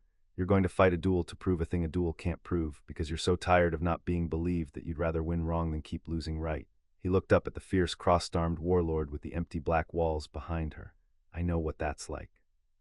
When everybody decides you did a thing, after a while you stop trying to explain and you just do the thing they think you do, because at least then you chose it. But it's a trap. It's the worst trap there is, because the moment you do the thing, you prove them right, and you weren't, and now you'll never be able to take it back. For a long moment, the only sound in the black hall was the hiss of the lamps. A second goblin had come to stand at Vragna's shoulder while they spoke, younger, scarred along the jaw, with the same falling stone badge and the same closed face, and Harry understood without being told that this was the one who would lead Hollowdeep if Vragna fell on the stone, and that the leading would mean the war. My lady does not bargain with wizards, the younger one said. Wizards are how we came to this. A wizard conquered put a ministry key on our deepest vault. A wizard market sells our debts above our heads, and now a wizard child asks us to stake the one duel we are sure to win on his promise to read us a kinder past. I say cut him loose and let him drown, and meet Gorbrand on the stone and end it the honest way. You say, said Vragna, because you have not yet led a house through a war, Korga. I have buried the last one. I buried my sister's daughter, and I buried the goblin who would have been my consort, and I buried so many of the young that there is a generation missing from this house, a gap in our own roll where the grandchildren should be. She did not raise her voice, she let it go flat and terrible. I will fight Gorbrand because honor leaves me no other road. But if a wizard child has found a road, even a child, even a wizard, I am old enough and I have buried enough to look at it before I close it. That is not weakness, Korga. That is the only strength a warlord has that a knife does not give her. Now be silent and let me hear what the cub wants, and then we will decide whether he is a fool, a tool, or the strangest piece of luck this house has had in 100 years. How old did you say you were? Said Vragna, and her voice had lost its edge, not softened, but the edge had turned inward. 6, said Harry. But I've had a lot of practice at being blamed for things. It teaches you fast. He pressed on because he could feel the door open a crack, and he knew from a lifetime of cracks that they did not stay open. I need your house's records of that night, the blood roll, the toll books, anything from 100 years ago. The crack slammed shut. Vragna's face closed like a vault. We have none, she said flatly. There was a fire. 60 years passed in the night in the deep store where Hollowdeep kept its oldest records. Everything from before the feud gone. The Riven Crown said we burned them ourselves to destroy the proof of our guilt. We said they sent the fire to destroy the proof of our innocence. One more thing we cannot prove, one more entry on the account that will never balance. Her crossed arms tightened. So you see, wizard child, there is nothing here for you to read. Hollowdeep's witnesses are ash. That is the shape of being us. Everyone else's records survive. Ours burn. Harry stood in the empty black hall and added the fire to his sums, and the sum it made was so cold and so clear that for a moment he could not speak. Somebody burned your house's memory of that night, he said. 60 years ago, not 100, 60, 40 years after the murder. Why would either house wait 40 years to burn the proof? You wouldn't. You'd burn it right away or never. But 40 years later, somebody came back and burned exactly the records that covered that night. He looked up at her. That's not a house protecting itself. That's somebody covering a track that was getting cold. Somebody who'd been getting away with it for 40 years and got scared that you might finally look. Lady Vragna, I don't think a goblin burned your records. I think the same hand that turned the second key turned up again with a torch, and I think I can find his name, and when I do I am going to need you not to be dead on a stone over a lie. Will you give me until sunrise of the third day? That's all. Don't fight until you have to. Vragna looked at him for a long, long time, in the hall with the empty walls that her house had kept bare for 100 years because they had nothing left to hang on them but their innocence. Until sunrise of the third day, she said, not one breath longer. And if you are playing me, wizard, if this is some game of Gornux to make me hesitate on the stone, I will add your small bones to the account, and I will not lose a wink of sleep over the entry. They worked through the second night. Yenra brought books and brought books, the toll book of the deepest vault, the ward renewal rolls, the death tally for the year, and Harry stood on the table and kept the dates while Giska read, and slowly, line by cramped line, the shape came clear, and it was a worse and a more wonderful shape than Harry had let himself hope. The toll book said the wards were renewed by Borin and Rookwood on the new moon, the night before the murder. The death tally kept by Nagrok's predecessor said Halger died the following night, throat opened, the crown gone, the page found with the dram seal. And the ward renewal roll, the third witness, the one nobody had thought to set beside the others, said a thing that made Harry's careful finger stop on the page and stay there. Read it again, said Harry. The wards were renewed, Giska read, on the new moon, and were set to hold for 1 moon until the next renewing, and were not to be opened in between save by the turning of both keys together. She looked up. Both keys, the goblin key and the wizard key, together. That is the whole point of a treaty vault, Harry. One party can never open it alone. It needs both, or it cannot open at all. So on the night Halger died, said Harry, and he heard his own voice go careful and slow and far away, the way it did when the sun was coming out. The vault could only be opened 2 ways. Either Halger opened it from the inside to let someone in, and then that someone killed him and somehow got back out of a room that locks from a key Halger wasn't holding anymore, or somebody turned both keys, and there were only 2 keys. And one of them was held by a wizard of the ministry who, the records say, had renewed the wards the night before, which means he had been to the room, which means he knew exactly how it was guarded, which means... Harry stopped. The dust hung gold in the lamplight. Giska, where is Borin's key now, the goblin key, the warden who died in the reprisals? What happened to his key? Giska turned pages, turned more. Her finger ran down a column of the dead and stopped. Borin died 9 days after Halger, she said. In the first reprisal, a Hollowdeep knife in a riven Crown Street. She looked up, and the lamplight made her dark eyes enormous. And his key was never recovered. The death tally says, key not recovered. 9 days after the murder, the only goblin who could open the vault with the wizard was dead and his key was gone, and everyone was too busy killing each other to ask who had taken it. Harry stood very still on the iron book. In his head he laid the night out the way you lay out coins to count them. A wizard with a lawful key, who had renewed the wards the evening before and so knew every turn of them. A keeper alone with the crown, 2 keys needed to open the one door, and the wizard holding one of them and knowing exactly where the other was kept. He did not break in, Harry said, mostly to himself. He was trusted in. He let himself in lawful with both keys, because he could reach Borin's key whenever he liked, being the ministry's own watcher of the deep vaults. He killed Halger quiet, he took the crown. He sat down at the vault's own ledger with his own brown ink and wrote the lie, and pressed a true dram seal beneath it, a seal he could reach because a liaison handle sealed things from every house. Then he locked the door behind him with the keys that were his to turn, so that it looked sealed from the outside, which made it look impossible, which made everyone invent a secret door or a traitor warden, which made everyone look anywhere at all except at the one creature who could come and go as he pleased. And then he made certain the single goblin who could ever name him died in the war he had just lit. He let his breath out slow. It is perfect. It is 100 years perfect. And it only breaks if somebody reads the most boring book in the archive and notices that the ink is the wrong color. Harry climbed down off the table. He needed to be on the floor for this. He needed his feet on the rock. He didn't just murder Halger and steal the crown, Harry said. He murdered the witness, the one goblin who could have said, "That wizard was in the room with me. That wizard knows the vault." Rookwood needed Borin dead, and a war is the easiest place in the world to kill one specific person, because in a war nobody counts the bodies, they only count the sides. He didn't start the feud as a side effect. He started the feud as a murder weapon. Giska had gone very still beside the great book. "We must be careful now," she said, very low, and she had stopped pretending to be a scholar enjoying a puzzle. "Do you understand what we are holding? Not a theory any longer, a name." Wizard's name on a goblin record beside a treaty key, the night before the murder, with one witness dead 9 days after and the other house's records burned 40 years on. That is a debt with a face. And there is a creature 3 days from the richest harvest of his life who would burn this whole archive to the bare rock to keep that face in the dark. She looked up into the black stacks above the reach of the lamplight. Perhaps we should not have read it out loud. The silence in the lower archive was complete. And then it was not, because high up in the dark of the stacks, where no one tended a lamp, something moved, and a small bright point of fire bloomed against the black, and a voice that Harry had heard once before on a bridge over a roaring dark said pleasantly, "Dermot of the Ashsworn sends his regard. He did say the clay would have to be fired the hard way." Afterward Harry could never put the next part in order, because terror does to time what a dropped ledger does to a year, and scatters it. The vial broke high on the iron, and the fire came down in a sheet, and the heat of it pushed the dust into a roaring golden wind, and the lamp flames bent flat, and Harry was already moving the wrong way, toward the light instead of from it, because the light was falling on the book, and the book was the witness, and somewhere in 3 frantic days the witness had become the most important thing in the world to him. He never reached it. Scarron reached it first, and the world narrowed to a wall of gray armor crossing the firelight, and the sound the warden made when the burning found the gaps in his plates was a sound Harry would keep for the rest of his life on the owed side of the ledger and never be able to pay back. The fire came down, not at them, at the books. The hireling on the high shelf had a vial of something that caught the air and ran like water, and it splashed down the iron shelving toward the toll book of the deepest vault, toward the only honest witness, and Harry understood in one cold flash that Dermot did not need to kill a wizard child, that killing a wizard child was messy and would draw the wrong eyes, that all Dermot needed was for the record to burn, the way the Hollowdeep records had burned.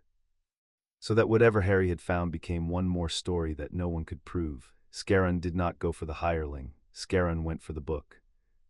He went across the archive in a way that Harry would not have believed a creature in that much armor could move, and he took the falling fire on the broad gray plates of his back in his arms, and he closed his whole body around the iron book and bore it down to the stone floor and under him. And the fire ran over him and found nothing else to feed on, because the shelves were iron and the floor was rock, and the only soft thing in the whole archive that would burn was the warden who had decided. Somewhere in the last 3 days that the book mattered more than the burning, the hireling came down the shelves to finish it. Yenra the Silent killed him. Harry did not see how. He saw only that the ancient archivist who had not spoken in 11 years moved out of the dark between 2 shelves where she had stood unseen the whole time, and that there was a slate tag in her hand, the heavy kind, on its iron chain, and that she swung it the way you swing a thing you have swung a great many times in a long life before you decided to keep silent, and that the hireling who had come to burn the memory of the nation stopped coming and lay still. And Yenra stood over him, breathing her dry, slow breaths, and made, with her free hand, a sign Gizka did not translate and did not need to. Then she went to Scarron, and she and Harry and Gizka rolled the great warden off the iron book, and the book was scorched along one corner and whole, and Scarron's back was not whole, and he looked up at Harry through the pane with his flat eyes gone bright and fixed, and he spoke. "The book," he said, "is it, the witness?" "It's safe," said Harry. His hands had found Scarron's grey hand and were holding it hard the way nobody had ever held his. "You saved it, you saved all of it. Scarron, you're burned, you're really badly burned. Why did you go for the book? You were supposed to guard me." "I was guarding you," said Scarron, and the corner of his hard mouth moved, which Harry had never seen it do. "Fool wizard, the book is what they came to kill. You only stood near it." His eyes went to Yenra, to the silent archivist standing over the body she had made, and something passed between the two old goblins of the deep, warden and archivist, that Harry would not understand for years. "Borrow her tags," Scarron said. "Write the entry while it is fresh. Tonight in this archive a wizard child read the toll book that the nation forgot, and a hireling of the Ash-sworn came to burn it and failed. Write it true. Write it now. Because in 3 days they will say it never happened, and the only thing that has ever beaten a lie down here is an entry made before the liars knew it mattered." Yenra brought a jar of grey paste out of the dark and spread it over the worst of the burns on Scarron's back and arms, and the warden bore it without a sound, which told Harry more about how bad it was than any sound could have, because a creature who will not cry out is a creature saving the crying for later in private, where it can be entered on no one's account. Gizka sent a slate runner up through the bank for a healer and for word to her grandfather. And while they waited, Harry kept hold of the great warden's hand, and Scarron, who had forbidden him to give thanks, did not tell him to let go. Harry wrote it. Gizka guided his hand on the slate, and Yenra sealed it with her own mark in the banks, and they entered into the honest record of the deepest archive of Gringotts, the truth of a night that powerful creatures very much wished to keep a story. And in the margin of the great scorched toll book, where the wizard's faded name was written, Harry found, when he looked at it close by lamplight with the smell of burning still in the air, a thing that had been waiting 100 years for someone to bring a light near enough. Beside the name Ambrose Rookwood, pressed into the old paper so lightly that no goblin reading by touch would ever have felt it, was the ghost of a seal. Not the seal of Dram, not the seal of any goblin house. A small, neat wizard seal, a bird with its wings folded over a key, and under it, in a cramped wizard hand that had never meant to be read by goblin eyes, 4 words: "By order, department sealed." Chapter 3 and Chapter 4. The third hand they carried the scorched toll book up to the Hall of Tallies on a litter, the way you carry a thing that is wounded and important, and Nagrok was waiting for it, because word had run ahead of them through the deep halls the way fire runs, by the quickest path and leaving a mark. The old goblin had them set the book on a stand of black iron beneath the thickest of the hanging slates, and he passed his dry trembling fingers over the burned corner, and over the entries, reading by touch what Harry had read by light, and for a long time he said nothing at all, and the 900,000 tablets clicked and whispered above him in the dark. "Read me the margin," he said at last. "The part your fingers cannot find, the part that was meant for eyes, not for touch." So Harry climbed up and read it to him. The faded name Ambrose Rookwood, the ghost of the wizard's seal, a bird with its wings folded over a key, and the 4 cramped words beneath in a hand that had never expected a goblin to bring a light close enough. By order, department sealed. Nagrok was silent so long that Gizka began to shift from foot to foot, and Scarron, propped against a pillar with Yenra's grey paste drying over the ruin of his back, opened one eye to watch his master think. "For 100 years, Nagrok said, my house and my predecessors have read the death of Halger as a murder, a theft and a killing, the oldest crime, goblin against goblin, we asked to. We never once asked under what authority, because the question made no sense. A murder has no authority. A murder is the absence of authority." His pale eyes turned toward the margin he could not see. "But this was not written by a murderer hiding his crime. A murderer does not write by order. A murderer does not write department sealed. Those are the words of a clerk. Those are the words of a creature who believed, who still believes, that what he did that night was not a crime at all, but a procedure." "A procedure," Harry repeated. The word tasted wrong in his mouth, cold and tidy. "Tell me, child, when your aunt put you in the cupboard, did she think she was committing a crime?" Harry considered it with care, because Nagrok did not ask questions to be answered quickly. "No," he said. "She thought she was being reasonable, that's the thing about her. She never thought she was being cruel, she thought she was managing a problem. The cupboard was just where the problem went." He looked down at the 4 words pressed into the old paper. "You're saying he was like that? He didn't think he was murdering a king's keeper and stealing a nation's crown and starting a war. He thought he was, what, filing something?" "I am saying," said Nagrok, "that the most dangerous creature in any account is not the thief who knows he steals. It is the clerk who has been told that the stealing is policy. The thief fears the ledger, the clerk believes he is the ledger, and a clerk with a department behind him will do, with a clean conscience and a steady hand, what no honest murderer could stomach." Harry turned that over, and it fit against something he had known a long time without words. The worst people he had ever met were not the ones who knew they were being bad. Dudley knew, and there was a kind of honesty in it. You could see the meanness coming and duck. It was the grown-ups who were certain they were being reasonable that you could never duck because they did not think of themselves as throwing anything. Aunt Petunia handing Dudley the last of the eggs was not, in Aunt Petunia's own book, an unfairness. It was housekeeping.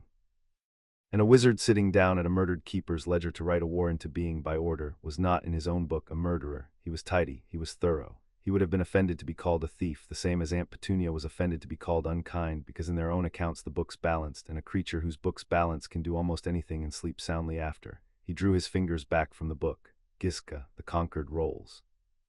Treaty between the nation and the wizard's ministry, and the lists of the liaisons sworn under it.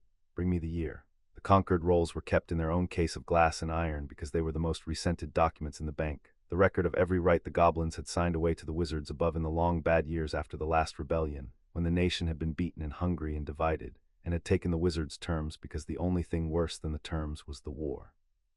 Harry had not known any of that until Giska told him in a fast, low voice while Yenra found the case. That there had been goblin rebellions, 3 great ones and a dozen small, that goblins had died in their thousands under wizard wands and wizards in their hundreds under goblin steel, that the wizards above remembered these wars as unpleasantness, and the goblins below remembered them as the reason for everything, that the conquered had been signed by a beaten and starving nation. That every goblin hatchling learned its terms the way Harry had learned the rules of privet drive, early and in the body and forever. The marble over the door said pay most dearly in their turn, and Harry had taken it for a warning to thieves, and it was, but it was also, he understood now, a wound the goblins had cut into their own front step, a daily promise to themselves that one day, somehow, the largest debt of all would be called in. Giska read the year of Halger's death, and the names of the liaisons sworn to attend the deep vaults under the conquered, and the list was short, and near the bottom of it, in the same cramped hand as the margin of the toll book, was a name and a title and a seal. Ambrose Rookwood, of the Department of Mysteries, keeper of the sealed register, and beside the name, stamped in faded wizard's ink, the bird with its wings folded over a key. Harry looked at the seal for a long moment. Then he did the thing that came to him, which was the thing that always came to him, the child's thing, the looking at a word until it broke open and showed you what it was made of. It's a rook, he said. Giska blinked. A what? The bird on the seal. It's a rook. They're black birds like crows. We get them on the playing field at the school. Rook. He said it again slowly and felt the 2 halves of it slide together. Rookwood. He put a rook on his seal because his name has a rook in it. People do that. They're proud of their names, even the secret ones, especially the secret ones, and they can't help signing themselves even when they're hiding. He hid everything else. He couldn't help leaving a bird. Harry sat down on the edge of the iron stand, suddenly tired in a way that had nothing to do with sleep. He's been dead for ages, hasn't he, this Rookwood? 100 years. Long dead, said Nagrok. Then we can't make him pay. The one who did it is gone. Harry frowned at the seal, at the smug, clever little bird. But the department isn't gone. Departments don't die. That's the whole point of a department. It's a way for what people did to keep going after the people are dead. He sealed the crown by order of the department, so the department still has it, sealed. Somewhere down here behind a wizard's seal, there's a crown that a whole nation has been killing each other over for 100 years, and it's just sitting in a drawer with a label on it, because to a clerk a stolen crown isn't treasure or tragedy, it's an item, and items get filed. The Hall of Tallies had gone very still around them. All its whispering slates hushed, and 900,000 debts seemed to lean in to hear the oldest of them finally read aloud. The crown of Ragnarok exists, said Nagrok, and his ancient voice did something it had not done in Harry's hearing. It shook. You are telling me the crown of Ragnarok exists, and has existed, whole and findable, for the entire span of the war fought over its absence. I think so, said Harry. I think it never left. I think the worst thing about the whole 100 years is that the thing everybody died for was always still here, just sealed up. Where nobody thought to look because everybody was sure the other side had it. He looked up at the old goblin. That's the part that makes me feel sick, not that he stole it, that he didn't even take it far. Then we tell them, said Giska, fierce and bright, already half turned toward the door, certain the whole nation could be set right by sundown if only they hurried. We take the toll book and the conquered roll and the seal to the council, and we tell them, Gorbrand and Vragna and Dermok and all of them, a wizard did it, here is his name, the crown still exists, the duel is a lie, stop. Why are you both sitting there? We have it, we have all of it. Sit down, said Nagrok, granddaughter, and learn the hardest law there is, which is that having the truth and being able to spend it are 2 different fortunes. Giska sat down. So on the inside did Harry, because he had felt this coming since the bridge, the wall behind the wall. Consider what we hold, said Nagrok, a toll book which proves a wizard held a key, a roll which proves the wizard was sworn to the vaults, a seal which proves nothing a 100-year-old hand cannot be argued to have forged.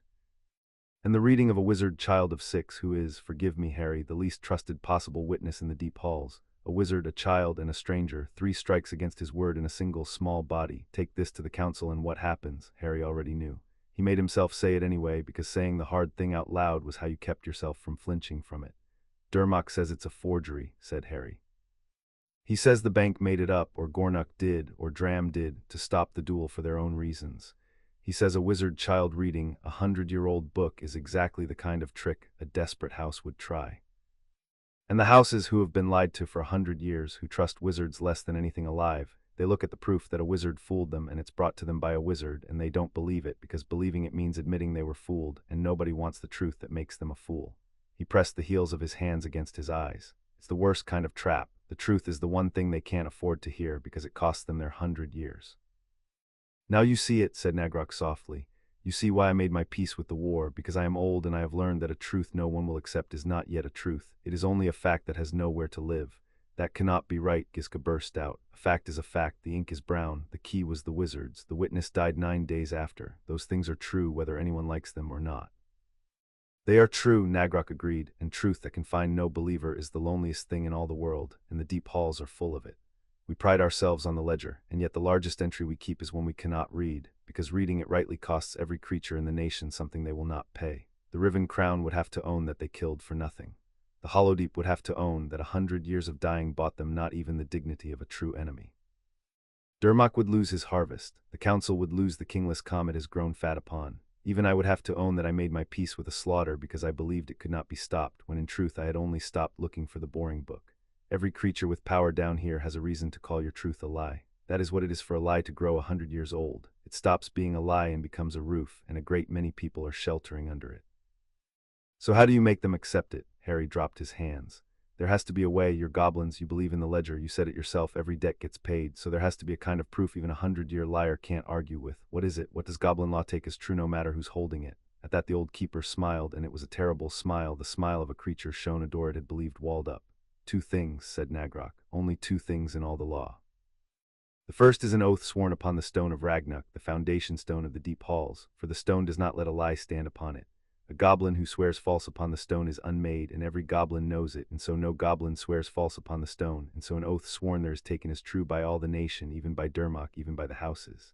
He lifted one finger. But a wizard cannot swear upon the stone is goblin, it would not know your oath from your weather. And the second thing, said Harry, the second thing, said Nagrok, is the crown itself. The crown of Ragnuk was forged to judge what is owed. It cannot be deceived in the matter of a debt, for it is the debt made solid. Bring the crown of Ragnuk into the hall of the first king, set it upon the dueling stone, and ask it who is owed for the death of Halger, and it will answer. And its answer is the one answer in all the world that no goblin will dispute, not Gorbrand, not Vragna, not Dermot, not the dead. His pale eyes found Harry's face. You wish to know what proof a liar cannot argue with. It is the very thing he stole. He took the crown because the crown could name him. And it has waited 100 years, sealed in the dark, to do exactly that. How does it answer? Giska asked, hushed, for even she who had read the whole book on the chain had never thought to ask. A crown is metal. Metal does not speak. It does not speak, said Nagrok. It weighs. Ragnuk forged it to weigh a debt as a scale weighs silver, and when it is set upon the dueling stone and a question of owing is put to it, it turns of its own accord toward the one who is truly owed, and bows toward the one who truly owes, and no wizard trick and no goblin cunning can make it turn false, for it was made before there was lying in the deep halls, in the years when a thing was only itself. That is why the houses feared its loss above their own dead. Without it, every debt in the nation became a matter of opinion. With it, a debt was simply true. We have quarreled for 100 years because the one thing among us that could not quarrel was taken away. Harry sat with the size of it. Then we don't need to convince anyone, he said slowly. We need to find the crown. That's the whole thing. That's been the whole thing the entire time. Get the crown, and the crown tells the truth for us, and nobody can call the crown a liar. Get the scorched toll book at the smug little rook. And it's sealed behind a wizard's order in the deepest vault of the bank, which means to get it I'm going to need to break a ministry seal, which means... He stopped because a thought had arrived, and it was not a welcome one. Which means, said Nagrok, you will need a wizard of very great authority who holds the right to open what the department has sealed. There are perhaps 3 such wizards alive. The old goblin folded his hand. And one of them has already come to this bank twice to take you home. They gave Scarron an hour with the bank's healer, who clucked over the burns and packed them with something that smelled of cold mint, and told him flatly that a warden his age with a back in that state should be abed a month. Scarron told her just as flatly that he would take the month after the duel or not at all, and the healer left because there is no arguing with a goblin who has chosen. Giska sat with Harry on the floor of the Hall of Tallies in the hour they could not spend sleeping under the whispering dark, and for a while neither of them said anything, which Harry had decided was the best part of having a friend, that you could be quiet near them without it meaning something was wrong. "Can I ask you a thing?" Giska said at last, "that I am not supposed to ask a party to an account." "You can ask me anything," said Harry. "I won't even charge you for it."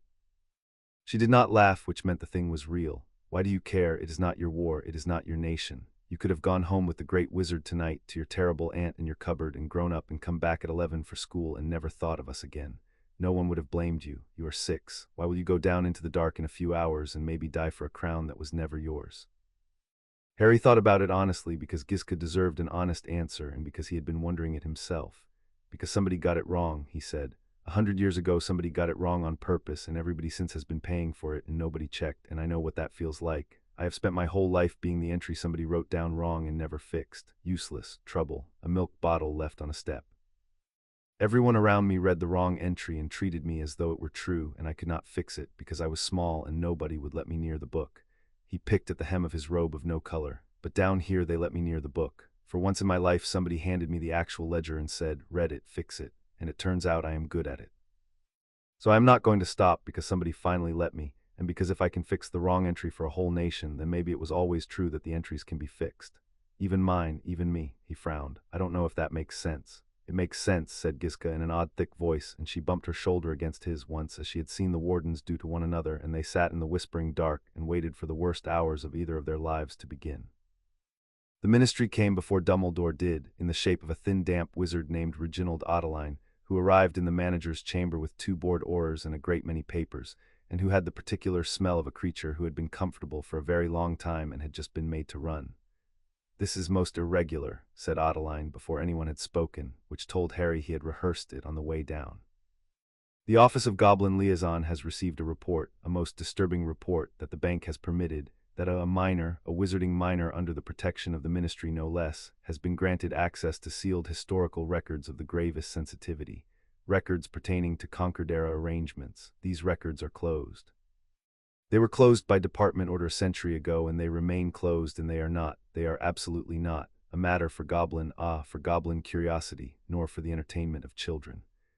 Harry watched him to learn what he was guarding, and Ottoline was guarding a great many things at once, which made him easy to read and hard to predict, the most dangerous combination there is. The 2 oars behind him had the look of wizards told it would be a simple errand, fetch a wandering child from a bank, who had now come further down into the goblin deeps than their training had ever carried them, and who were standing very close together and trying not to look at the slates. Harry catalogued them. They did not want to be here. They did not want to drag a famous orphan past a wall of goblin wardens. Whatever Ottoline threatened, the threat had to fit inside what these 2 were willing to do, and these 2, Harry judged, were willing to do very little that might end up in a report with their names on it. "Why are they closed?" Harry asked. "I beg your pardon, the records. You said they were closed 100 years ago by department order. Why, what's in them that the department decided a whole century of goblins shouldn't see?" Harry tilted his head. "You don't know, do you? Nobody told you why. You just know they're closed and that keeping them closed is your job, and you've never once asked what you're keeping closed or who decided or whether they should have. You're a clerk." The word came out gentle, almost kind, which made it worse. "Mr. Ottoline, did you know there's a crown down here, a real one? Stolen 100 years ago by a wizard from your office under a department seal, and a war's been going for 100 years over who took it, and it was your office the whole time. That's what's in the closed records. Did you really not know? Or did you know and closed is just the word you use so you don't have to?" The damp wizard had gone the color of old paper. That is a slanderous, a child's. You cannot simply, the Department of Mysteries does not. The seals exist for the protection of the magical community. There are reasons, there are always reasons. A child cannot be permitted to rummage through a century of considered policy and then pull threads." "Considered policy," said Nagrok, and the bell-deep authority of his voice filled the warm little chamber and stopped Ottoline's mouth. "You have said the word my own house has been afraid to say. It was policy. A goblin nation, kingless and divided, was a goblin nation that signed concords and surrendered rights and could not unite to refuse. A goblin nation with a king might have refused. So a department decided, as a matter of considered policy, that the goblins should have no king, and arranged the having of none and sealed the arranging, and has kept it sealed for 100 years through clerks who were told only that it was closed." The old keeper rose from his seat, slow, terrible, ancient. 4,011 of my people are dead of your office's considered policy, wizard. Run back up your marble stairs and tell whoever sent you that the goblins have at last asked why. And tell them that we are very, very good at collecting old debts. Adeline ran. The Aurors, who had not signed up to arrest a blind centenarian in his own bank over 100-year-old crown, went with him, looking, Harry thought, almost relieved. That was unwise, said Scarron from his pillar, not opening his eyes. Now they know we know, now the clock runs faster. It was already running, said Nagrok. I am old. I find I have grown tired of pretending it was not. Dumbledore arrived as the dusk bell rang, alone this time, and he did not go to the manager's chamber. He came down all the long way down to the Hall of Tallies itself, which no wizard had entered in living memory, and the wardens let him pass because Nagrok had said to let him pass, and he stood among the 900,000 whispering slates in his storm-colored robes and looked at Harry with the warm, tired blue eyes, and this time there was no theater in him at all, which Harry found more frightening than the warmth had been. You have been busy, Harry, said Dumbledore. Busier than any child has a right to be. I have spent the afternoon with a very frightened man named Adeline, and a great deal longer than that with records I had hoped never to need. So let me not insult you, of all people, with a gentle approach. You have found something true and terrible, and you are right about all of it, and that is precisely why I have come to take you out of here tonight. Because I'm right, said Harry. Because you are right, Dumbledore agreed, and because being right in this particular matter may be the most dangerous thing a 6-year-old has ever been. He moved closer, and the slates clicked around him. Sit with an old man a moment and let me tell you what you have actually found, for you have found more than a crown. You have found proof that the Ministry of Magic, a century ago, deliberately broke the Goblin Nation and has concealed it ever since. Do you understand what happens if that proof leaves this bank? Not the small thing, the duel, the large thing. The goblins learn that every grief of the last 100 years was inflicted on them by wizards as a matter of policy, and they rise. They have risen before Harry for far less, and the rebellions of the past were drowned in blood on both sides, goblin and wizard, in numbers that would make your 100-year feud look like a quarrel. That is the fire you're holding. You think you are ending a war. You may be lighting a far greater one. He let the words settle among the slates. I knew the name Ambrose Rookwood before today, he went on quieter. Not the creature himself, he died long before my time, but the office he served and the policy he served it with, and the inheritors of that policy who sit in the ministry yet comfortable, certain, sure they are reasonable. I have spent a long life learning how little it takes to turn a frightened people into a burning one, and how those who light such fires are never the ones who burn in them. I have buried friends of every kind, goblin and wizard and other, and I have learned to count the cost of a thing before I do it, and the cost of the truth you hold loose carelessly is a number I would rather not say aloud before a child. The blue eyes were steady. You think me cold. I am not cold. I am old, which looks the same from without and is the opposite within. A cold creature would not have come down all these stairs to plead with you. He would have let the duel proceed, and the goblins kill one another quietly, and the secret keep itself. I came because I would rather argue with you than win without you. It is the warmest thing I have left to offer, and I am offering it. It was, Harry thought, the best argument anyone had made to him yet, and the most honest, and that was what made it dangerous, because the dangerous arguments were always the ones that were partly true. So your plan, said Harry, is to keep it secret, like the department did. You want to do the exact same thing Rookwood did. Keep the goblins from knowing, keep them quiet, keep them from rising, for their own good, for everybody's good. You want to seal it, by order. The warm blue eyes did something then, and it was not the flicker from before, it was a stillness. I want, said Dumbledore very quietly, to prevent a slaughter. Yes, I will own the word, I would seal it, if sealing it kept 10,000 alive who will otherwise die. I have made harder choices than that child, and I will make harder still before I am done, and I have learned to carry them. You have not yet learned what it costs to carry them. I hope you never do. But do not stand in a hall full of the goblin dead and tell me that keeping a peace is the same crime as starting a war. It is not. The one who lit this fire wanted the goblins broken. I want them whole and alive and quiet. Our methods rhyme. Our purposes could not be more opposed. Maybe, said Harry, but here's the thing I keep noticing about grown-ups who carry hard choices. You always tell me about the choice as though it were already made and there were only ever 2 doors. Seal it and save 10,000, or tell it and lose them. But that is Durmok's trick turned inside out. He stood in the council and made everything true and added it up to evil. You make everything true and add it up to only 2 doors, and then you tell me how brave you are for picking the grim one. I am 6, and even I can see there might be a 3rd door. What if you tell the goblins the truth and you stand beside them while you tell it? The greatest wizard alive in the hall of the first king, saying my own ministry did this, and I am ashamed, and I will help you mend it. That is not a reason to march on London. That is the first time in 100 years a wizard ever stood on the goblin's side of the counter. Dumbledore was quiet for a moment that stretched among the slates. You would have me confess the crimes of my own people, he said, in a goblin hall with no ministry at my back, and every reason to believe they would tear the confession and the one confessing into pieces. I would have you find out whether they would, said Harry, instead of deciding for them that they would. That is the whole difference. It has been the whole difference the entire time. And there it was, Harry understood, the whole of the old man laid bare at last. Not a liar, not a villain out of a story, but something harder to fight, a good person who had decided that other people were problems to be managed for their own protection, and who had been right often enough to stop checking whether he still was. He was Aunt Petunia with a century of being correct behind him. He was the cupboard, dressed in kindness, offered as a gift. "You're probably right that they might rise," Harry said. "I'm 6, I don't know how many goblins there are or how angry they'd get. Maybe you're right in telling the truth gets people killed. But you've decided you get to make that choice for them, for all of them, without telling them there's a choice to make." He stood up, small in the great dark hall in his robe of no color. "That's the part you've got wrong, and it's the same part Rookwood got wrong, and it's the same part my aunt gets wrong. You don't get to decide what someone can handle by deciding not to tell them. The goblins are people, it's their 100 years, it's their dead, it's their crown. If knowing the truth makes them want to burn down the world, then that's a real and terrible thing and we have to deal with it. But you don't get to keep them children so they stay safe, because I know what that's like, being kept safe by being kept small, and it isn't safe at all, it's just small."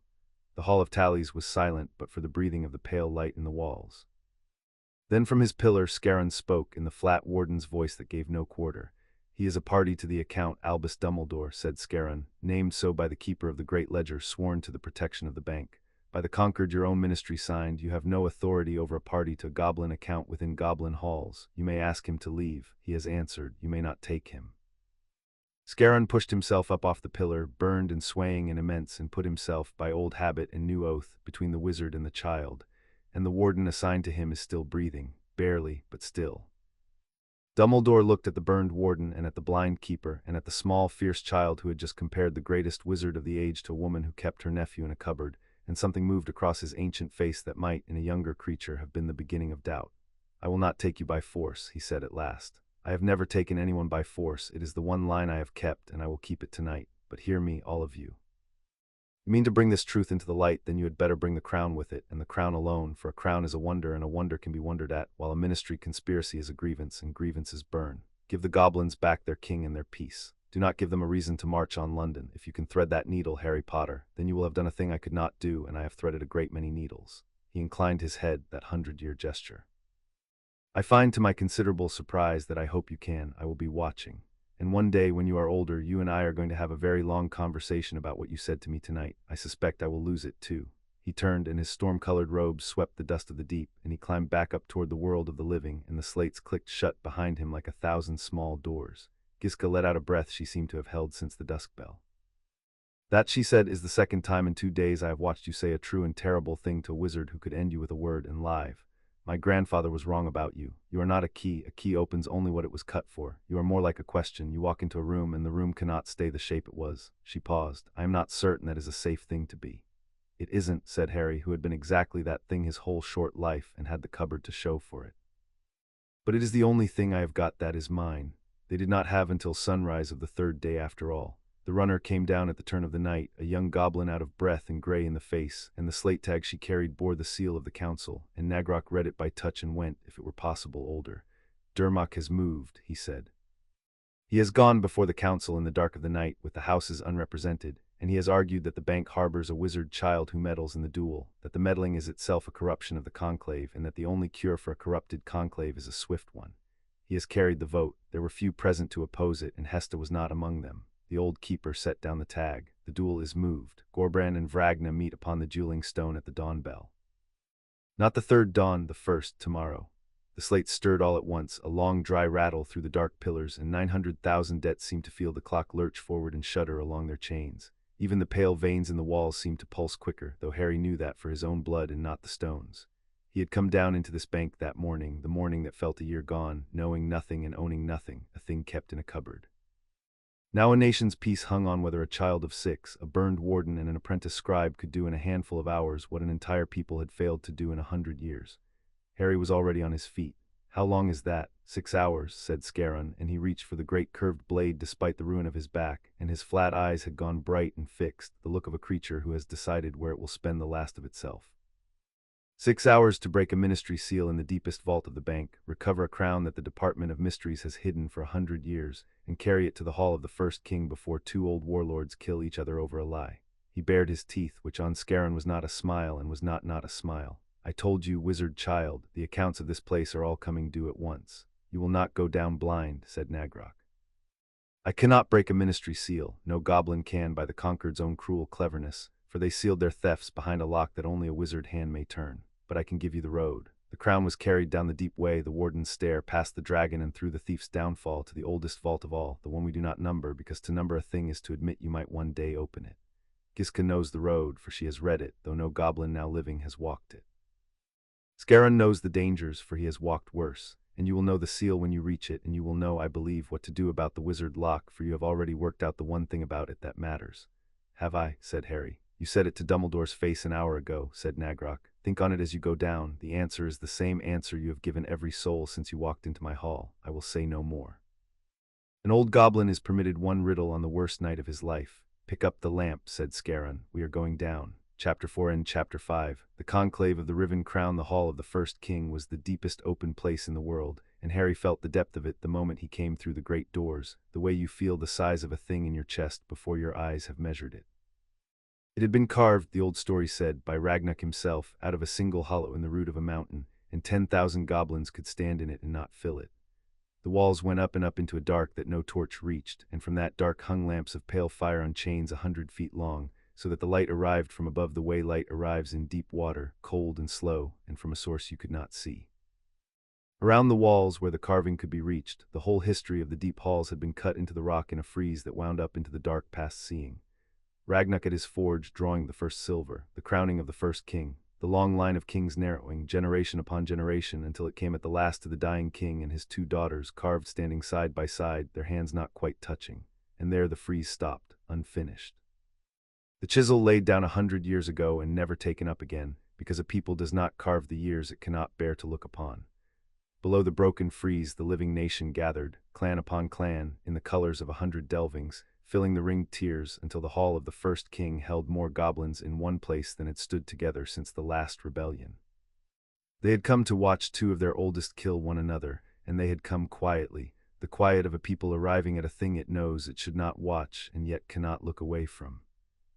At the heart of the floor lay the dueling stone, a disk of black rock worn smooth by feet and in the old days by worse than feet, and above the dueling stone on its own chain turned the empty iron circlet, the hole in the air where the crown of Ragnarok should have hung, and tonight, with the whole nation gathering beneath it, the emptiness of it was a weight that pressed on every upturned face. They had carried Scarron in on a litter against his furious objection, and set him at the rim where he could see, and he lay there in the ruin of his armor with the great curved blade across his knees, and would not take his eyes off Harry, who stood very small at the edge of the dueling floor in his robe of no color, between the blind keeper and the apprentice scribe, and waited for a nation to decide whether he was allowed to open his mouth.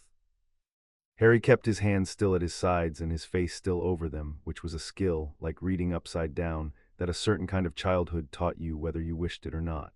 The blue smoke of the censer drifted past, and he breathed it and did not cough. Somewhere above, in the dark beyond the lamps, water dripped on stone in a slow, patient rhythm older than the feud, older than the bank, and Harry fixed on it, drip, and used it to keep himself from rushing, because rushing made you say the second best thing instead of the best, and he had exactly one chance tonight to say only best things, for the forms had to be observed. The deep halls ran on forms the way they ran on ledgers, and Harry, who had spent the walk down learning them from Giska in a frantic whisper, understood that the forms were not decoration.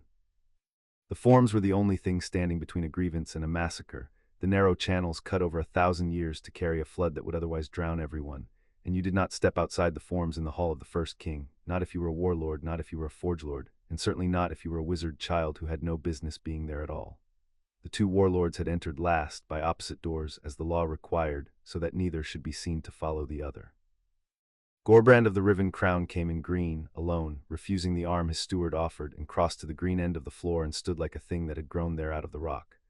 Vragna of Hollowdeep came in grey, with Korga paced behind her and took the grey end, and the two of them did not look at one another, because to look was to begin, and the form said they did not begin until the dawn. Between them turned the empty circlet, beneath it lay the black stone.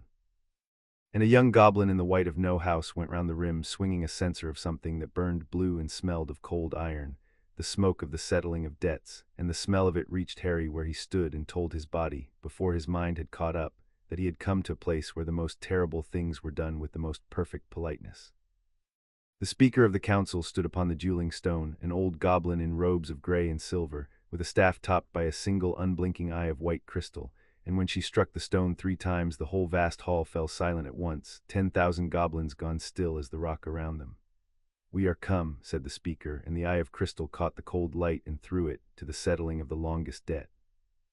"At the dawn bell upon this stone, Gorbrand of the House of the Riven Crown and Vragna of the House of Hollowdeep shall meet in single combat, no quarter asked nor given, and the nation shall at last have a regent, and the kingless century shall end in the only currency that the houses will both accept."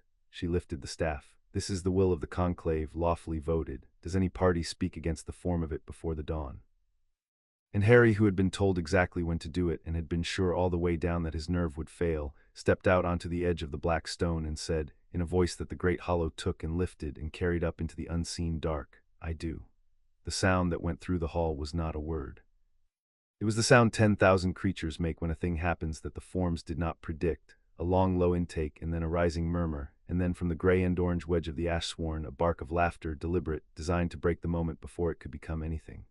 A wizard child called Dermok, rising, spreading his scarred arms to the hall, playing it like an instrument. A wizard child speaks against the will of the conclave. "I did not know we had begun to take the counsel of human infants. Shall we send up to the world above for a nursemaid to advise us on the matter of our king?" The laughter spread. Harry stood in the middle of it small and let it wash over him and did not flinch because he had been laughed at by experts his whole life, and Dermok, for all his cleverness, was an amateur next to a primary school playground. So he stood and breathed and let the laughter spend itself, and counted, behind his calm face, the seconds of it, because a thing that has to keep going to stay funny is a thing that is already dying. Up among the green tears, an old goblin of the Riven Crown leaned to another and muttered, loud enough to carry, that the cub had a steadier nerve than half the warlords present, and the muttering did Harry more good than any cheer, because it was not for him, it was about him, and creatures say truer things about you than to you. "I have a name," said Harry when the laughter thinned, "and a standing, and I claim the right to speak by the law and the form. If I'm wrong about the form, the speaker can tell me to sit down and I'll sit down. But you can't laugh me down, Dermok, because laughing isn't in the form either, and you know the form better than anyone here because you've spent 60 years using it to sell spears." The laughter stopped. Dermok's scarred face did something complicated. "State your standing," said the speaker, and her voice was neutral, which was its own kind of mercy. "A child does not speak in the hall of the first king." "A wizard does not speak in the hall of the first king. You are both. Name the law that lets you stand upon the edge of the stone or be carried from it." This was the part Nagrok had drilled into him on the long walk down, and Harry took a breath and gave it back exactly, because the forms did not forgive improvisation. "2 laws," said Harry. "First, by the treaty between the House of Potter and the Bank of Gringotts, older than your queen, I was summoned 3 days ago for the reckoning of the heir, which makes me a recognized party before the bank with the right to be heard in matters of the bank's accounts. Griffith of Gringotts summoned me, he'll say so." Across the hall, by the great doors, Griffith inclined his head once, which Harry had not been sure he would do. "Second, the keeper of the great ledger of the nation has named me a party to the account of Halger's death, because I returned a thing that fell and asked who pays for an unjust gift, and a party to an account may witness the account and speak to its reading. That's the law. I didn't make it up. He did, 1,000 years before I was born." "He speaks truly," said Nagrok, and he came forward to the edge of the stone, leaning on his iron staff, and 10,000 goblins watched the oldest creature in the deep halls put his authority behind a wizard child. "I am Nagrok, keeper of the great ledger, and I have read every law that touches this stone, and the child has named 2 that hold. He is a party. He has read the account. By the form he may speak to its reading. Deny it and you deny the law itself, and a conclave that denies the law to settle a debt has settled nothing, and built its king on sand." "This is absurd," said Dermok, but he had stopped laughing, and that was the tell, because Dermok laughed when he was winning. "Keeper, with respect to your years, you have lost your wits to a clever cub. The law you cite was written for the reading of toll books and the settling of coin. It was never meant to let a 6-year-old human halt a sworn duel of the houses." "The law does not say for what it was meant," said Harry, and he heard Griffith's words come out of his own mouth, 3 days old and finally useful. "It says what it says. You told me that yourself, sir, you grown-ups, all of you. You read one sentence and act like it said 3. Well, I read it and it only says one thing. A party can speak to the reading. I'm a party. I'm going to speak to the reading. You can vote to kill me after if you don't like it, but you can't pretend the law doesn't say what it says just because a child is the one holding it up to the light." The Speaker of the Council looked at Harry for a long moment with her one crystal eye and her 2 living ones, and then she struck the stone once. "The child has standing," she said, and the murmur rose and she struck the stone again to quell it. "He may speak to the reading of the account. Hear this and hear its limit. His word alone cannot halt a duel sworn by conclave. Only proof admissible to the law can do that, and there is little such proof in all the world, but he may speak. "Wizard child, speak, and speak well, for you will not be given the stone twice." A sound went round the tiers, the sound of 10,000 goblins recalibrating at once, because a thing had happened that the deep halls held no memory of. A wizard had been granted the stone lawfully in the hall of the first king by the oldest law there was. Up at the rim, Scarron had got himself half upright on the litter, despite the ruin of his back, propped on the great curved blade, watching. Giska stood at the floor's edge, clutching the chained book to her chest. Nagrok stepped back to let the child stand alone because the law gave Harry the stone and the law did not let another stand upon it for him. Dermok had sat down. He had the patient stillness now of a creature who has lost a small skirmish and is content to, because he believes he holds the field. Let the cub talk, the stillness said. Talk has never yet been a crown. Harry walked out to the center of the dueling stone, because he had decided on the walk down that if he was going to do this, he would do it from the middle, where everyone could see that he would stand in the place where the blood went, and he set the scorched tollbook down on the black rock at his feet, and he looked up into the 10,000 faces and the cold falling light, and he told them the truth. He told it plainly, as he told everything, without the Baroque flourishes that the hall was built for, and somehow the plainness of it carried further than grandeur would have, a child's clear voice in a place built for the speeches of kings. He had thought on the walk down about dressing it up, about reaching for the grand words the hall seemed to want, and had decided against it, because grand words were what you used when the thing itself was thin, and the thing itself was not thin. The thing itself was the truest thing he had ever held, and a true thing wants only to be set down plainly and left to do its work. He told them about the 3 records that all described the same night, and how everyone had only ever read one. He told them about the toll book that no one had opened in 100 years, the most boring book in the archive, and how boring was exactly where you hid a thing. He told them about the treaty vault and the 2 keys, the goblin key and the wizard key, and how the vault could only open with both turned together. He told them the name in the margin, Ambrose Rookwood, liaison of the ministry, keeper of the sealed register, who had renewed the wards the night before the murder and so knew every turn of them. He told them about Borin, the goblin who held the 2nd key, dead 9 days later in the first reprisal, his key never recovered. He held up the torn page with the dram seal, and he told them what Gorbrand's own eyes had been forced to see, that the seal was true goblin work, but the words above it were written in brown wizard ink, iron and oak gall, a hand that no goblin had ever thought to doubt, because no goblin reads a death by its color. "Count it with me," Harry said, and held up his fingers as he counted everything, because numbers did not care whose side you were on. 1. The vault opens only with both keys, the goblins and the wizards turn together. That is the law of a treaty vault, and it has never once been broken. 2. The wizard renewed the wards the night before, so he knew every turn of them. 3. The goblin who held the other key died 9 days later in the first reprisal, and his key was never found. 4. The killing words are in wizard ink under a true goblin seal. Put those 4 together and there is only one shape they make, not a secret door, not a traitor warden. A wizard who could come and go lawfully, who needed the 2nd key and got it, who needed the only witness dead, and a war is the easiest place in all the world to kill one particular goblin, because in a war nobody counts the bodies, they only count the sides. He lowered his hand. Every soul in this hall has spent 100 years counting sides. Nobody ever counted the bodies. He was counting on that too.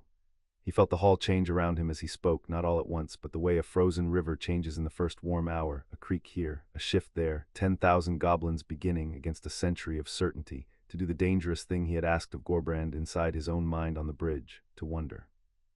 In the gray tiers of Hollowdeep a low sound had begun and was spreading, not quite a word, the sound of a house that has been called murderer for 100 years hearing. At last, another house's child read it innocent into the rock, and he told them about the rook. "His seal is a bird," said Harry, holding up the conquered roll so the cold light fell on the little folded winged shape. "A rook, Rookwood." He couldn't help signing himself even on the secret things, because people are proud of their names, especially the names they're hiding behind. And 40 years after the murder, when the dust was settling and somebody might finally have looked, the records of the House of Hollowdeep burned in the night, the exact records that covered that exact week, because a track was getting cold and a hand came back with a torch. Not a goblin hand, the same hand.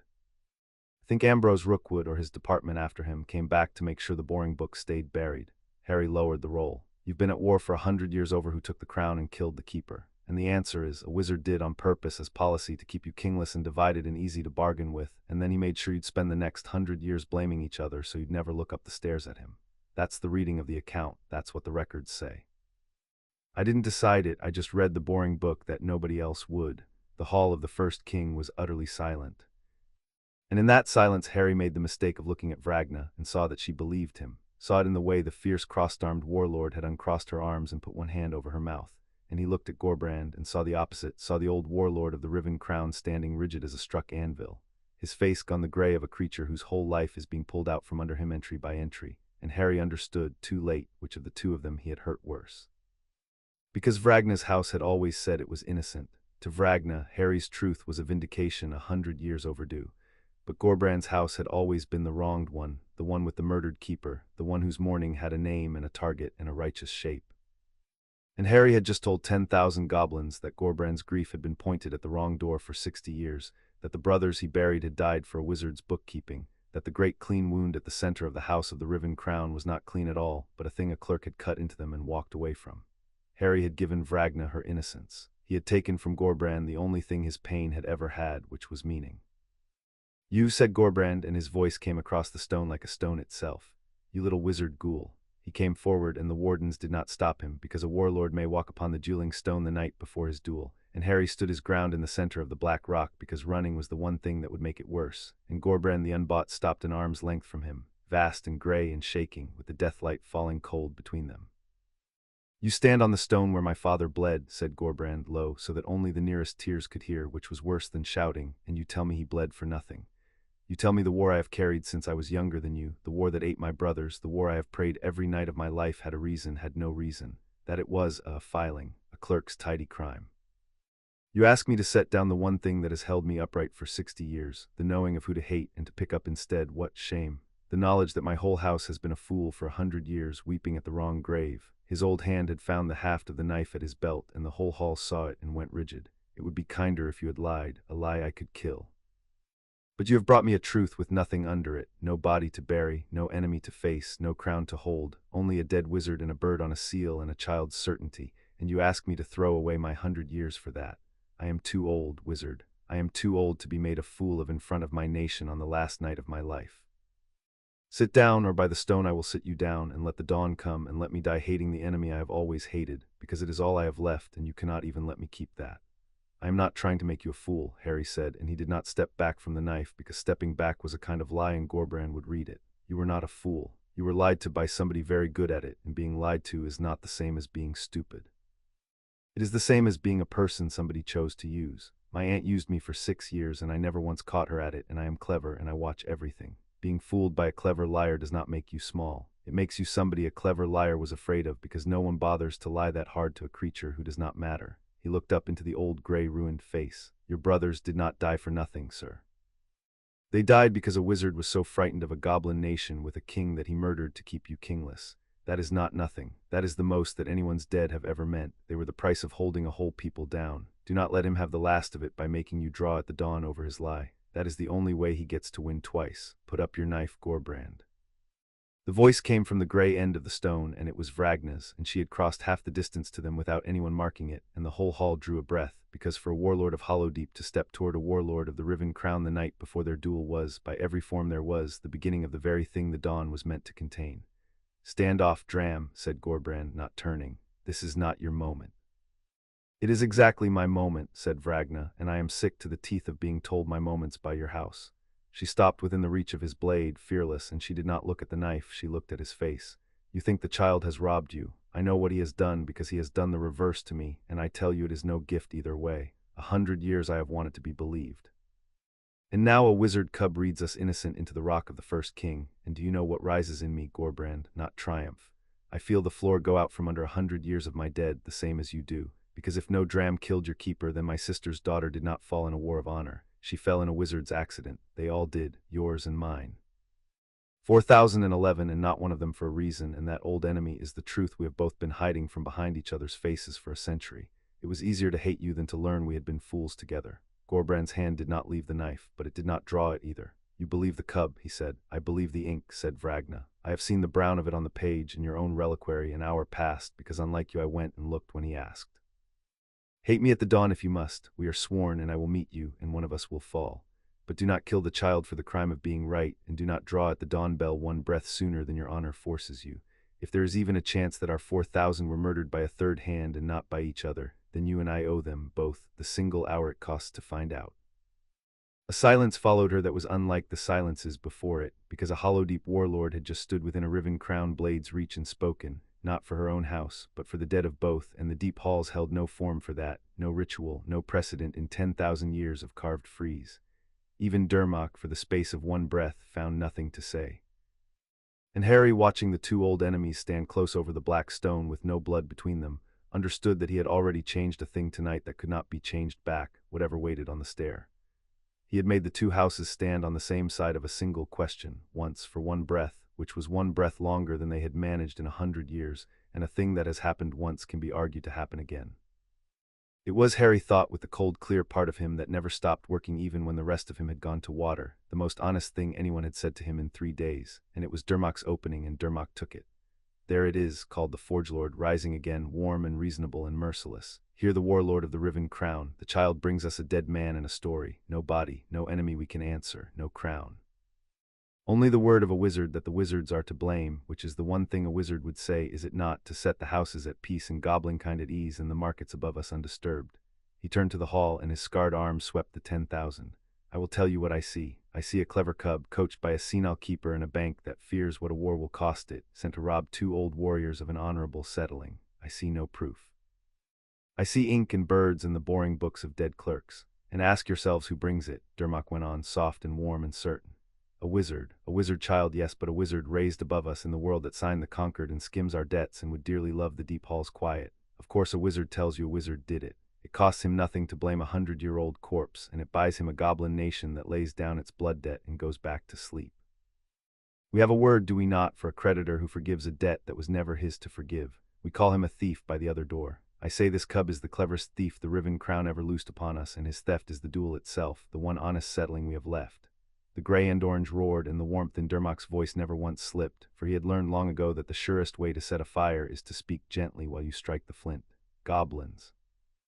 In all our law, what halts a sworn duel? Not a story, not a child, one thing only, the crown of Ragnarok itself, set upon this stone to judge. Has the child brought the crown? He let the silence answer. He has not, he cannot, because there is no crown to bring, there is only a story, and we do not crown stories in the hall of the first king. Vote was taken, the duel stands. Send the cub back to his cupboard and let the dawn decide it the honest way. Honest, said a thin old voice, and Hesta of the Western Road hauled herself up once more in the white of no house, and the hall, which had shouted her down before, quieted for the sheer stubbornness of her. You have used that word twice now, Forge Lord, and both times it has meant the thing that fills your forges. There is nothing honest in a dawn that kills the only 2 creatures in this hall who carry the grief, and leaves untouched the one who profits from it. I have buried customers of both houses for 90 years. I have never once buried a Forge Lord. Have you marked that, goblins? In 100 years of war, the houses bleed and the ash-sworn bury no one. Ask whose honor the dawn protects. But the war party had been waiting for her, and the gray and orange tear drowned her in a jeer that Dermot let run, because a jeer he did not have to start was the best kind, and the tide of the hall went out from Harry and Hesta, and toward the simple bright promise of the dawn. The hall roared, and the roar was with Dermot, because Dermot had given them the thing a crowd on edge always wants, which is permission to do the simple, violent thing and call it honor.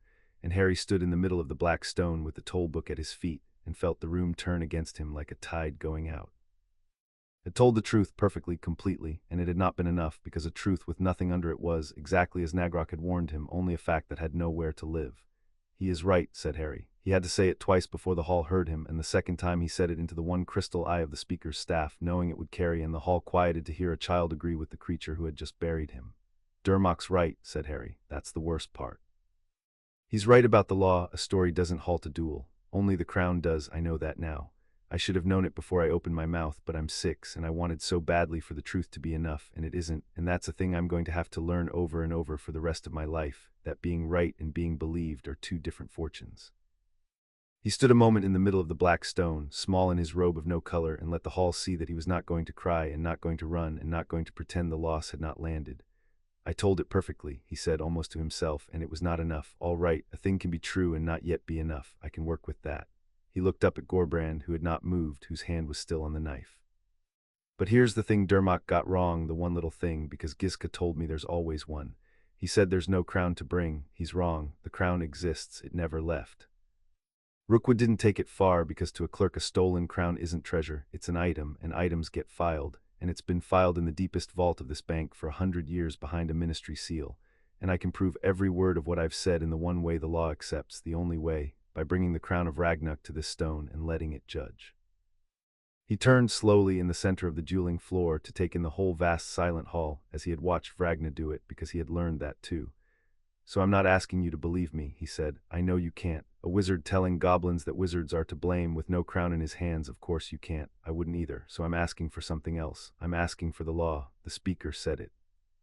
If the crown of Ragnarok is brought to this stone before blood is drawn, the crown judges, and its judgment is the one judgment no goblin disputes. That's the form, isn't it? That's older than the duel. The crown outranks the stone. He looked at the speaker. I'm asking the conclave to rule that if I bring the crown here before the dawn duel draws blood, the crown decides and the duel stops. That's all, not your belief, just your law. Let the law I can't argue with do the arguing for me. The speaker of the council was silent for a long moment, and then she looked at Nagrok, and the two oldest creatures in the deep halls had a conversation with their eyes that was older than any word, and then she struck the stone. The child cites the elder form, she said, and now there was something in her neutral voice that had not been there before, a care, the care of an old lawyer who has found, in the hands of an infant, a precedent she had forgotten she knew.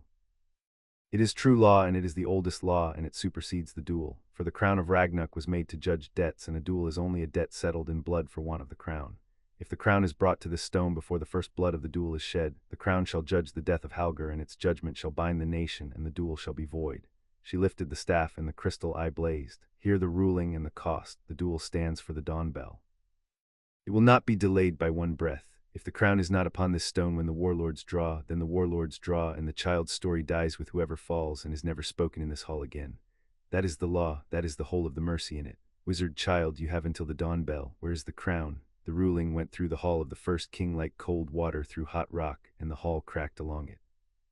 The green tears and the gray, who had agreed on nothing in 100 years, found themselves united in one astonished silence, while the gray and orange of the ash-sworn surged and shouted that it was a trick, a delay, a bank's cheat dressed up in old law, and Dermok's warm, reasonable voice climbed over them, demanding to know how a wizard cub proposed to reach a vault that 100 years of goblins had never found. The speaker struck the stone until the eye of her staff blazed white, and the hall subsided, sullen, divided, and more alive than it had been when it was only waiting to watch two old creatures die. In the deepest vault, said Harry, behind a wizard's seal, which is why no goblin could ever reach it in 100 years, because the seal only opens to a wizard's hand, and no wizard would, and no goblin could. He looked up and let them all see at last what he was, not a story, not a trick, not a cupboard thing, but the one piece that the lock had been waiting 100 years for. But I'm a wizard, and I will. Across the hall on his litter at the rim, Scarron was already trying to rise, and Gizka was already at Harry's side with the lamp, and Nagrok lifted his iron staff and brought it down on the black dueling stone with a crack that ran up into the unseen dark, and the hall of the first king, 10,000 goblins deep, watched a child of 6 turn his back on the conclave and walk toward the small dark door at the floor's edge that led down, past the dragon, to the oldest vault in the world. With the dawn coming on like a blade, Gorbrand, Harry said, stopping at the door, not turning. Don't draw at the dawn bell if you can help it. Wait as long as your honor lets you. I'm not asking you to believe me. I'm asking you to give the boring book 1 more hour to be right. He did not wait to learn whether Gorbrand would answer. There was no time to spend on answers. Gizka was already at the small dark door with the lamp lit and her grandfather's road held in her head, and Scarron had hauled himself off the litter and stood swaying, immense and burned and upright by nothing but will, the great curved blade in his fist. You cannot, Gizka started, looking at the ruin of his back. I am his warden, said Scarron, in a voice that ended the argument the way a closing vault ends a conversation. What spills his blood spills mine first. I swore it before I liked him, and I like him now, which only makes it worse. Walk, scribe, the dawn will not wait on a wounded goblin's comfort. Nagrok came as far as the door and no further, and laid his dry, trembling hand once upon Harry's head, a thing Harry had not felt an adult do in all his 6 years, a touch with no account in it, given for nothing and expecting nothing back. Go and fetch 100 years home, child, the old keeper said, and then come back up the stair. That is not the request of a keeper. It is the first thing I have asked of anyone in 90 years, simply because I wished it, and not because the ledger required it. Come back up the stair. And then he was through the door, and the dark of the deep way swallowed the 3 of them, and behind them the whole nation began, for once in 100 years, to argue not about who was guilty, but about whether a wizard child could possibly come back up the stair alive. Chapter 5 and Chapter 6. The deepest vault, the warden's stair, went down into the root of the world, and it had not been made for feet. It had been cut by goblin masons 1,000 years ago to be walked once and then forgotten, the way you build a thing to bury a thing, and the steps were too tall and too narrow and slick with the breath of the deep river, and there was no rail, only the wall on one side and on the other a dark that gave nothing back when Harry dropped a chip of stone into it and counted and stopped counting, and did not hear it land. Giska went first with the lamp because Giska held the road in her head, every turning of it, read off a map that no living goblin had walked. Harry went in the middle because that was where the warden put him, and the warden did not negotiate. And Scarron came last and largest, burned and swaying, one hand on the wall and one on the great curved blade, listening behind them to the dark they had left, because a warden's first law was that the danger you cannot see is the one already counting your steps. How far down? Harry asked. His voice came back to him smaller than he had sent it. To the dragon an hour, said Giska. To the downfall, too, to the vault that has no number. She did not finish. Map had told her the distance, and the map had been silent on the rest, the way maps are silent on the things that make a place need a map. Are you scared? Harry asked her low on the steps, because the dark made you ask the true questions. Out of my wits, said Giska, not slowing, not turning her lamp steady. I have never been further down than the lower archive in all my life. No goblin my age has. We read about the deep way, we do not walk it. The walking is for wardens and for the dead. She found the next turning by touch and took it. And you, 6 and a wizard, and walking into the oldest dark in the world to fetch a crown 2 armies could not find. Are you scared? Yes, said Harry, but it is the good kind, the kind where you're scared of getting it wrong, not the kind where you're scared of getting hurt. I told Nagrok about those being different. The getting hurt kind makes you slow and stupid. The getting it wrong kind makes you careful. I would rather be careful all the way down than safe at the top with it not done. He counted the steps under his breath because counting kept the dark from getting into him. Besides, I have the best warden in the bank and the only goblin alive who can read the road. If we cannot do it, nobody can, and if nobody can, then somebody has to try anyway, so it may as well be the ones who can.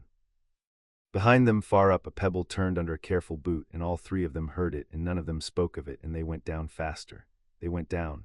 The lamp threw their shadows huge and broken on the wall, and the river breath thickened, and the smell of the deep changed from cold iron to something older, a mineral sweetness with rot underneath it, the smell of a place where things had been brought to be kept, and some of them had been alive.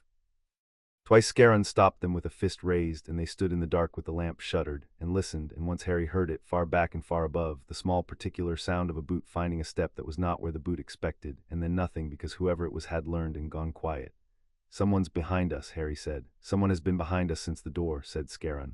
Durmok is not a fool. He understood the elder form the moment the speaker spoke it. A crown that judges is a crown that names him. He will have sent his best down this stair to see that the crown never reaches the light, and his best will not be a hireling with a soft tablet. Walk faster. We cannot fight on a stair with no rail and a wizard child in the middle. We fight where I choose, or we do not fight at all. They walked faster, down the steps that had been cut to be walked once, toward the breathing of something vast in the dark below. The dragon's cavern was a wound in the rock the size of a cathedral, and the dragon filled the bottom of it the way water fills a cup. It was old beyond the telling, its scales gone the gray-white of a fish belly, its eyes filmed over with the same pale blindness that lay on Nagrok's, and Harry understood at once, with the part of him that had always understood captivity, that the dragon was blind not by age but by design, that something had been done to its eyes so that it would guard a dark it could not see, and would never know what it guarded, and would never be able to find the door. Around one vast hind leg was a manacle, and from the manacle ran a chain into the rock, and the chain had worn a groove in the stone in a circle, the exact circle the dragon could reach, 100 years of one creature pacing the limit of its tether in the dark. On a ledge above the cavern floor hung the clankers. Harry knew them for what they were before Giska whispered it, because cruelty has a shape and he had learned the shape early. Iron noisemakers, hammers and plates hung where a warden could set them ringing, and the dragon, hearing them, would cringe back because the goblins had taught it, with fire and with pain, that the sound of the clankers meant agony was coming. You did not need to hurt the dragon anymore. You only needed to ring the iron, and 100 years of remembered hurt did the rest. Harry stood at the lip of the cavern and looked at the chained blind thing pacing the groove its own captivity had worn, and the cold clear part of him that never stopped working laid it out plain. Here was the bank's greatest guardian, and it was a prisoner. It had been blinded so that it could not find the door it guarded. It had been chained so that it could not leave the dark. It had been taught with fire that one sound meant pain, so that ever after the sound alone would break it, and the goblins need never spend the fire again. It guarded 100 years of a stolen crown and did not know the crown existed. It was, Harry thought, the whole 100-year wound made into a single living animal, a creature kept small and blind and afraid in the dark, to serve the convenience of those who had decided, as a matter of policy, that its suffering was simply how the thing was done. We ring the clankers, Giska whispered. It drives back to the wall, we cross while it cringes, it is the only way past, it is how the wardens have always done it. Scarron reached for the rope that worked the iron. No, said Harry, he said it quietly, but it stopped the warden's hand because in 3 days Scarron had learned that when the wizard child said no in that particular flat voice, it was worth the breath to find out why. Look at it, said Harry, it's chained, it's blind. It's been down here in the dark for 100 years guarding a thing it doesn't even know about, and the only thing anyone's ever taught it is that that noise means pain. We're not afraid of the dragon. The dragon's afraid of us. It's the most afraid thing I've ever seen, and I grew up afraid. He was already moving, not toward the clankers, but out along the cavern floor, slow, his empty hands held open and away from his sides. I'm not going to ring the iron. I'm not going to teach it one more time that small things in the dark are here to hurt it. There has to be another way past, and if there isn't, then we'll make one, because I am not going to start the most important hour of my life by being one more thing that hurt the prisoner nobody ever checked on. Harry, said Gizka in a voice gone thin and high, it will eat you. Maybe, said Harry, but it hasn't moved. Watch, it heard me, it turned its head, and it's waiting. A thing that wanted to eat you wouldn't wait. It's waiting because in 100 years the only sounds it knows are the iron and the wardens, and my voice isn't either of those, and it doesn't know what I am, and it's curious, and curious is the opposite of hungry. He kept walking, out into the circle the chain had worn into the dragon's reach, a child of 6 the size of one of its teeth, talking the whole time in the low, even voice you use on a thing that has been hit too many times to trust quiet. Hello. I'm not going to ring the iron, I'm not going to hurt you. I just need to get past to the door you can't see, and then I'm going to come back, and when this is over I am going to find whoever has the key to that manacle, and I am going to make them let you out, because nobody should guard a thing for 100 years and never once be allowed to know what it is. Behind him he heard Gizka stop breathing. He heard Scarron shift and not reach for the iron, because the warden had decided 3 mornings ago to learn what happened when the wizard child said no, and was learning now whether it would cost them all their lives. Harry kept his hands open. He kept his voice level. He did not let the size of the thing into his body, as he had taught himself long ago not to let the size of Uncle Vernon into his body, because a creature that has decided to hurt you feeds on your flinching, and a creature that has not yet decided can be tipped either way by it. One more step. The heat of the dragon rolled off it in waves, and its breath stirred the dust at his feet, and Harry could see the old burn scars along its jaw, the places where the fire had been used to teach it, and he felt the thing he always felt when he found a creature hurt into obedience, which was not the looking down softness that creatures called kindness, but something level and hot that looked straight across. None of this was ever fair, he thought. And he kept walking into the unfair dark toward the blind chain thing, saying small true things, until he stood beneath the vast lowered head. The dragon lowered its vast blind head until its nostril, big as a door, was a hand's breadth from the child standing open-handed in the worn circle of its captivity. It breathed in. The breath pulled at Harry's robe and his hair, and very nearly off his feet. And then the dragon, which had been taught for 100 years that the small things in the dark brought only the iron and the fire, did a thing no warden had ever recorded, because no warden had ever come without the iron.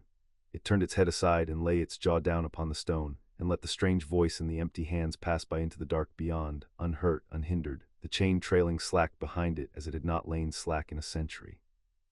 It let us by, Gizka breathed, scrambling after, keeping Harry between herself and the warmth of the great flank.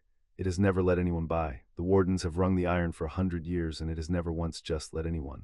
Nobody ever asked, said Harry, and he did not look back, because if he looked back at the blind chain thing in the dark, he would not be able to keep walking, and he had to keep walking.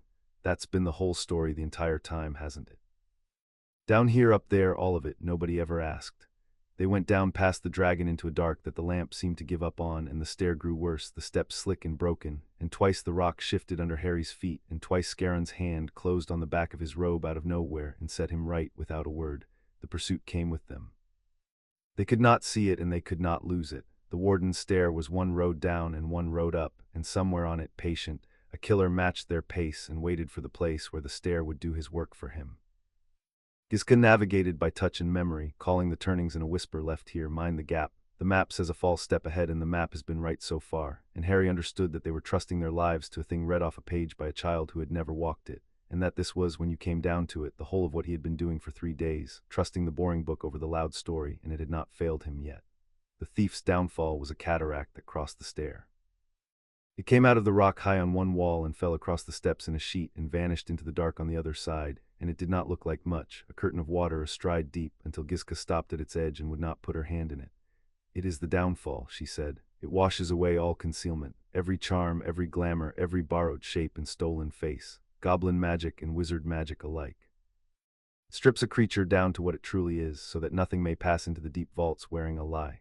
The wardens used to say that a thief who walked through the downfall came out the other side as himself, and screaming, because most thieves cannot bear to meet the creature the water shows them. She looked at the falling water. I do not know what it will take from us. I am not concealing anything, but I have never walked through a thing made to find the lies in me, and I find I do not want to. Then I'll go first, said Harry. You are a wizard, said Scaron sharply. It strips wizard magic. If there is any enchantment on you, any protection, any working you do not know is there, the downfall will tear it away, and we do not know what your kind has hung on you without your knowing. Harry thought about that. He thought about the letter with 3 doors, and the wizard of many chairs who had signed it, and the blood wards Dumbledore had spoken of, the keeping that was also a cage. Good, he said. Then it'll tear those away too. I'd rather know what's on me than be kept safe by things I can't see. That's the whole point of me, isn't it? I'd rather know a hard, true thing. And he stepped into the falling water before the warden could stop him. It was cold the way the space between stars is cold, and it went through him and not just over him. And for a moment Harry saw in the silver roar of it every lie that had ever been told about him. The useless boy, the trouble, the milk bottle on the step, the burden, the freak, peeling off him one after another like wet paper and washing away down into the dark. And under all of them, when the last lie had gone, there was only a small, fierce, tired child who kept accounts and would not stop. And the water looked at that and found no lie in it and let him through.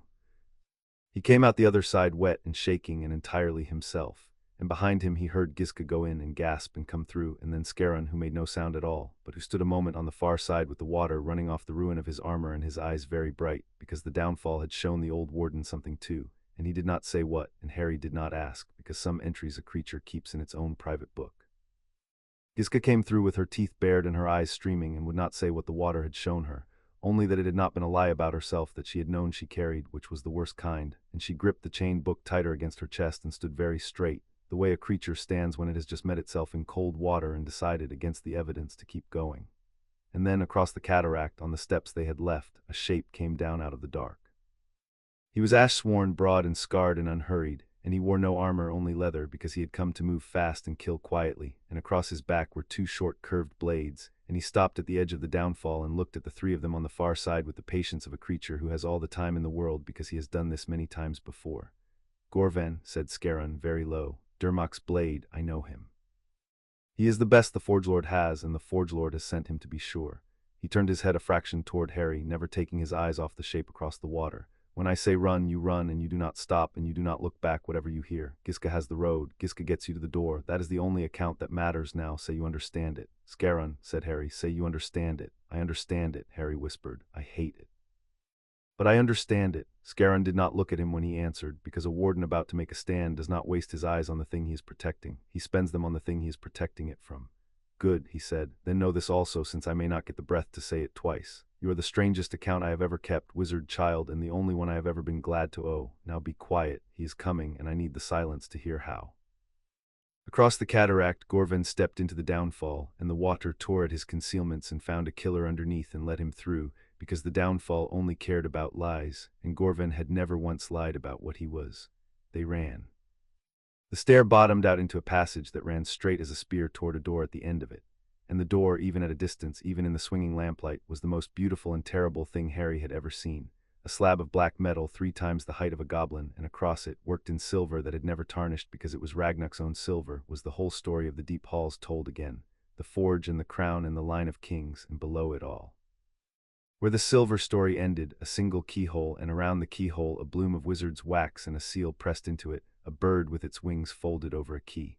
The vault that has no number. The crown was behind that door. Harry knew it the way you know a thing in your chest before your eyes have measured it. Behind them, far back down the straight passage, came the soft, fast slap of leather on wet stone, no longer pacing, no longer patient, because Gorven had seen the door too, and a killer who has waited all night does not keep waiting once the prize is in sight. Scaron turned to face the dark of the passage and set his feet. The lock, he said, not looking back. Whatever it is, solve it now. I will buy you what I can, and it will not be much, so be quick and be right, the way you have been quick and right since the morning you put Bracca's coin in his hand. And it had 2 locks. Harry had turned Nagrok's riddle over the whole way down, the one thing about the wizard lock that mattered, the answer he had supposedly already given everyone since he walked into the hall. He had not found it by being clever, and now, standing before the great silver door with the dawn coming on, he made himself stop reaching for clever and reach instead for true, because the answer Nagrok meant was never going to be clever. It was going to be simple, and simple was the thing Harry was actually good at, the thing the grown-ups always missed because they were too busy being clever to stoop for it. The first was Goblin, an outer ward of interlocking stone teeth that had ground shut 1,000 years and would grind open only for one of the blood of Ragnar, and Gizka, who was no kin to kings, pressed her hand to it and it did nothing, and she made a sound that was almost a sob because she had read the whole road and the road had not told her this. but Harry had stopped looking at the goblin ward. Harry was looking at the second lock, the keyhole in the bloom of wizard's wax, the department seal, the wizard lock that had kept the goblins out for 100 years, because that was the thing Nagrok had set him as a riddle. No goblin could open it, only a wizard hand could turn a wizard lock. For 100 years the goblins had been locked out of their own deepest vault, not by goblin magic but by a wizard's, and no wizard would ever come down to open it for them, because the whole point of the Conquered was that wizards did not do things for goblins. Giska, said Harry, the outer ward needs the blood of Ragnuk, the two daughters, the two houses both come from the old king, don't they? Both of them, Gornuk and Dram, they're both his blood. Giska's wet face came up, both the cadet lines. The blood is thin, but it is there in both houses, and it's in this bank, said Harry, right now in the council records, in the blood rolls, 100 drops of it on 100 oaths. Scarron, you're a warden, you witness oaths. Have you ever pricked a goblin's finger for the blood roll? 1,000 times, said Scarron, and he was already drawing from his belt the small silver oath needle that every warden carried, and on it, dried and dark, was the blood of the last oath he had witnessed, and the last oath he had witnessed had been sworn by a goblin of the House of Hollowdeep, because Scarron had been at the conclave, and the conclave had sworn its forms in blood. Vragnar's own steward, sworn this very night, Dram blood, Ragnuk's blood, thinned by 100 generations, but his. He pressed the needle to the goblin ward, and the stone teeth tasted the old king's blood in it, and with a grinding that shook the dust of a century from the silver story, the outer ward ground open. Giska stared at the open ward and at Harry and at the dark bead dried on the warden's needle. 100 years, she said. 100 years the houses could not open their own deepest vault, and the answer was that they needed each other's blood. Both lines together, the old king made whole again. They could have opened it any day of the war. They never could, because together was the one thing the war was built to prevent. She let out a shaking breath. He locked the door with the shape of the wound itself, open only to both houses at once, knowing they would never stand at one door at once. He was so certain of the hate that he could use it as a key, and left only the wizard lock, the department seal, the bird with its folded wings. Harry stepped up to it. It was set at exactly the height a wizard had set it 100 years ago, which meant it was far above his head, and he had to be lifted, and Scarron lifted him, the great burned arms trembling until Harry's hand was level with the keyhole and the bloom of ancient wax.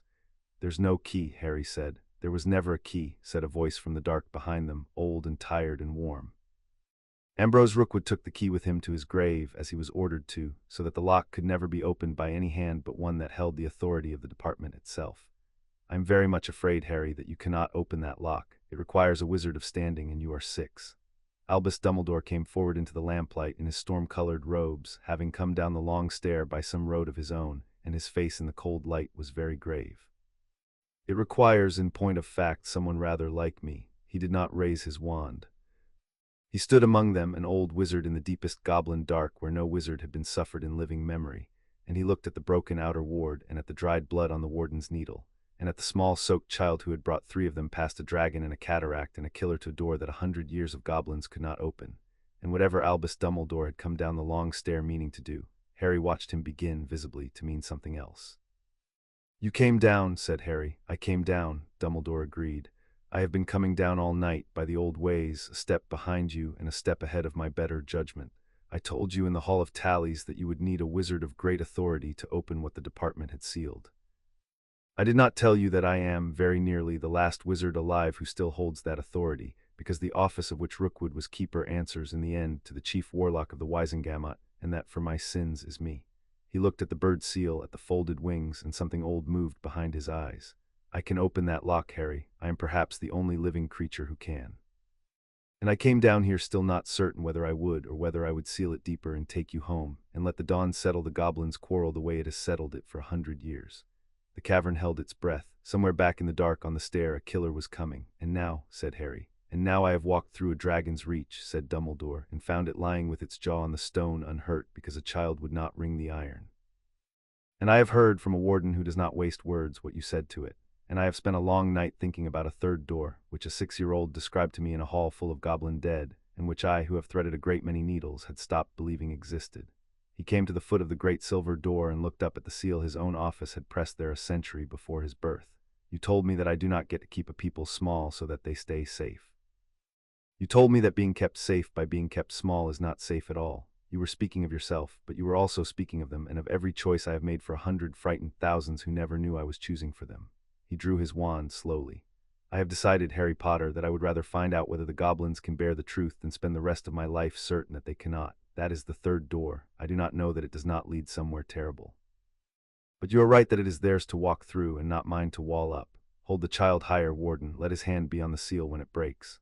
The goblins should see that it was a wizard child's hand on the lock and an old wizard's shame that turned it, both together. That is the only way this truth does not become a fire. Thank you, Harry said, and he meant it, and he made certain Dumbledore could see that he meant it, because debts ran both ways, and he would not leave this one unrecorded. Not for opening it, for going back and finding the third door. Grown-ups almost never go back for the third door once they have picked one of the first two. You did. That is the bravest thing I have seen down here, and I watched a warden walk up to a dragon. He paused. I am still going to argue with you when I am older, about the cupboard and the letter and deciding things for people who never knew you were deciding. We are not finished. I should be disappointed in you if we were, said Dumbledore, and just then the warmth in the old blue eyes had nothing at all behind it, nothing managing it, only an old creature looking at a young one and being, for a breath, simply glad. Scarron lifted Harry higher. Harry laid his palm flat against the cold bird seal, the folded wings, and Dumbledore set the tip of his wand beside the small hand, and spoke a word that Harry did not know and would never be able to repeat, a word with the whole weight of an old man's authority and an older man's regret folded into it, and the department seal of Ambrose Rookwood, unbroken for 100 years, cracked down the middle, and the bird's folded wings broke apart. And the great silver door of the vault that has no number swung inward on the dark it had kept for a century. For a moment none of them moved. 100 years of dark breathed out of the open vault, cold and patient and old, and Harry, held up in the warden's shaking arms with his palms still flat against the broken seal, understood that he was looking into a room no living creature had entered since before his grandparents were born, a room that two whole peoples had been told by silence did not exist. Dumbledore lowered his wand and his head at the same moment, the way you lower your eyes at a graveside. 100 years, the old wizard said softly, and it was only ever a door. Go in, Harry. It was always going to be you who went in first. The lock waited a century for a wizard who would open it for a goblin instead of against one, and here, against every expectation I held of my own kind, is one. Inside, on a plinth of black stone in the center of an empty room, sat the crown of Ragnarok. It was not what Harry had pictured.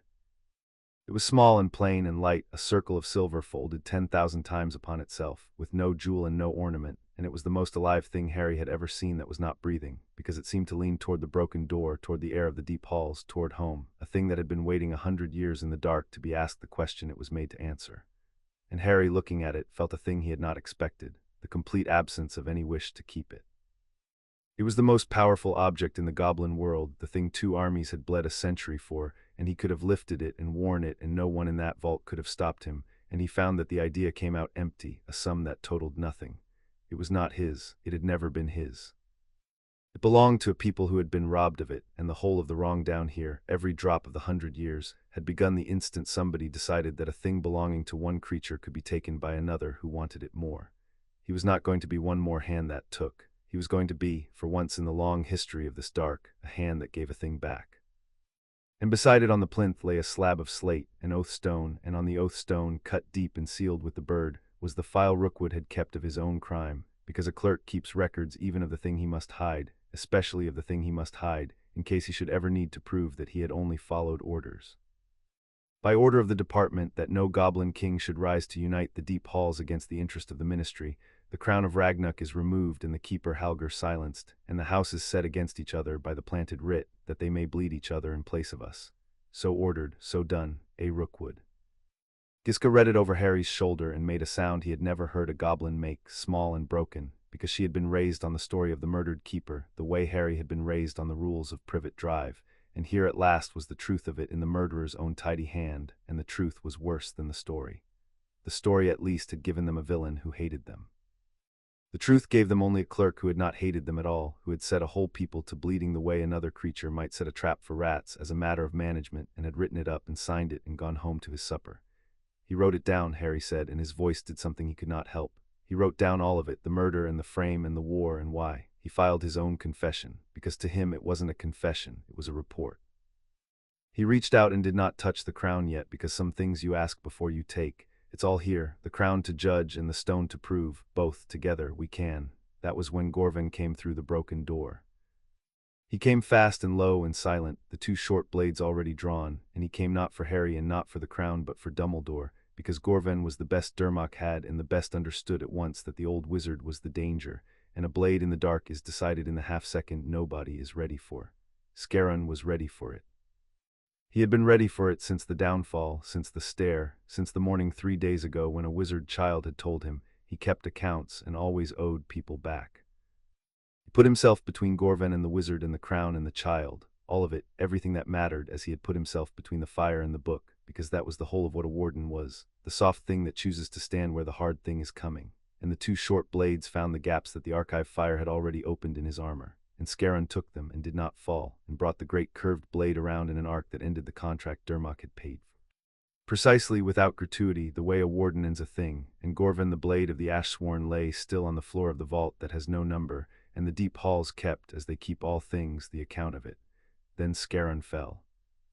Harry was under him before he hit the stone, too small to hold him up and holding anyway, and the blood came through the grey plates faster than Yenra's grey paste had ever stopped anything, and Scarron looked up at the child holding him and at the broken seal and the waiting crown, and the flat warden's voice came out of him slow but certain. "The account," Scarron said. "Is it balanced? The book, the crown, did we?" "We got it," Harry said. "It's here, both of them." "You did it, Scarron. You got us here. You have to hold on. The dawn's coming and you have to." "I am holding on," said Scarron, "to you, fool wizard, which is the only thing a warden holds. Listen, the needle, my belt. Prick my finger and prick yours and press them to the oath stone both together, goblin and wizard, so that when you carry it up that stair no creature in the deep halls can say a wizard alone wrote the truth or a goblin alone forged it. Both together. It is the only way." His grip tightened on Harry's hand hard, the way nobody had ever held the child until 3 days ago. "And then you run, and you carry the crown to the stone before the blood is drawn, and you do not carry me, you hear? You do not lose the hour carrying a warden who knew what he was choosing. Go and end it. I will keep. Wardens keep. It is the whole of what we are." Harry did not argue, because there was no time to argue, and because Scarron had earned the right to choose where he spent himself. He took the silver needle from the warden's belt with hands that would not stay steady, and he pricked Scarron's grey finger and pressed it to the oath stone, and then he pricked his own, which hurt more than he expected and mattered less than anything ever had, and pressed it beside the warden's, goblin blood and wizard blood together on the slate of a murderer's confession, so that no creature in all the deep halls could ever say that a wizard alone had carried the truth up the stair, or a goblin alone had forged it, both together. He lifted the crown of Ragnarok off its plinth, and it was lighter than a thought and warmer than metal had any right to be, and it leaned toward the broken door, toward home, and Harry held it against his chest with one arm and gripped Scarron's hand one last time with the other. "I am coming back for you," Harry said. "That is an entry. I am writing it down. You do not get to die before I pay you back, Scarron. It is against the rules. It is against your own rules." And the warden, who had told a wizard child on the first morning not to thank him, looked up at the crown and the blood and the child and let the corner of his hard mouth move once. Far above them, faint through 100 years of stone, the first toll of the dawn bell came down the warden's stair. Chapter 6 and Chapter 7. Peacebringer of the nation. Harry came up the warden's stair faster than anyone had ever come up it, because Giska knew the road and Dumbledore knew a charm to take the worst of the climb out of a child's legs, and because behind every step was the certainty that the dawn bell had already begun to toll, and that two old creatures were standing on a black stone about to spend their lives over a lie he could disprove. He carried the crown against his chest the whole way. It weighed nothing. It leaned the whole time toward the surface, toward the light, toward the morning of the deep halls, the way a compass leans toward the pole, and Harry let it lean and ran where it pointed, and the oath stone with Rookwood's confession was strapped across Giska's back, sealed with the blood of a goblin and a wizard both together. The climb was a blur of pain and lamplight and Giska's voice calling the turnings. Dumbledore's charm took the worst of the burning out of Harry's legs, but none of the drive out of his chest, the good kind of drive, the getting it wrong kind, because every step the dawn bell did not toll was a step he might still be in time, and every step felt like the last one before it tolled. They passed the dry bed of the downfall. They passed the dragon, who lifted its blind head toward them and did not move to bar the way. Harry did not stop, but he called to it as he ran, "I am coming back for you." I wrote it down. And the dragon laid its jaw upon the stone, and they went up, and up toward a sound that swelled with every turning, the sound of 10,000 creatures holding a single breath. They came out of the small dark door at the floor's edge of the hall of the first king into a sound like the inside of a struck bell, 10,000 goblins on their feet, and the dawn bell tolling its slow last strokes from the dark above.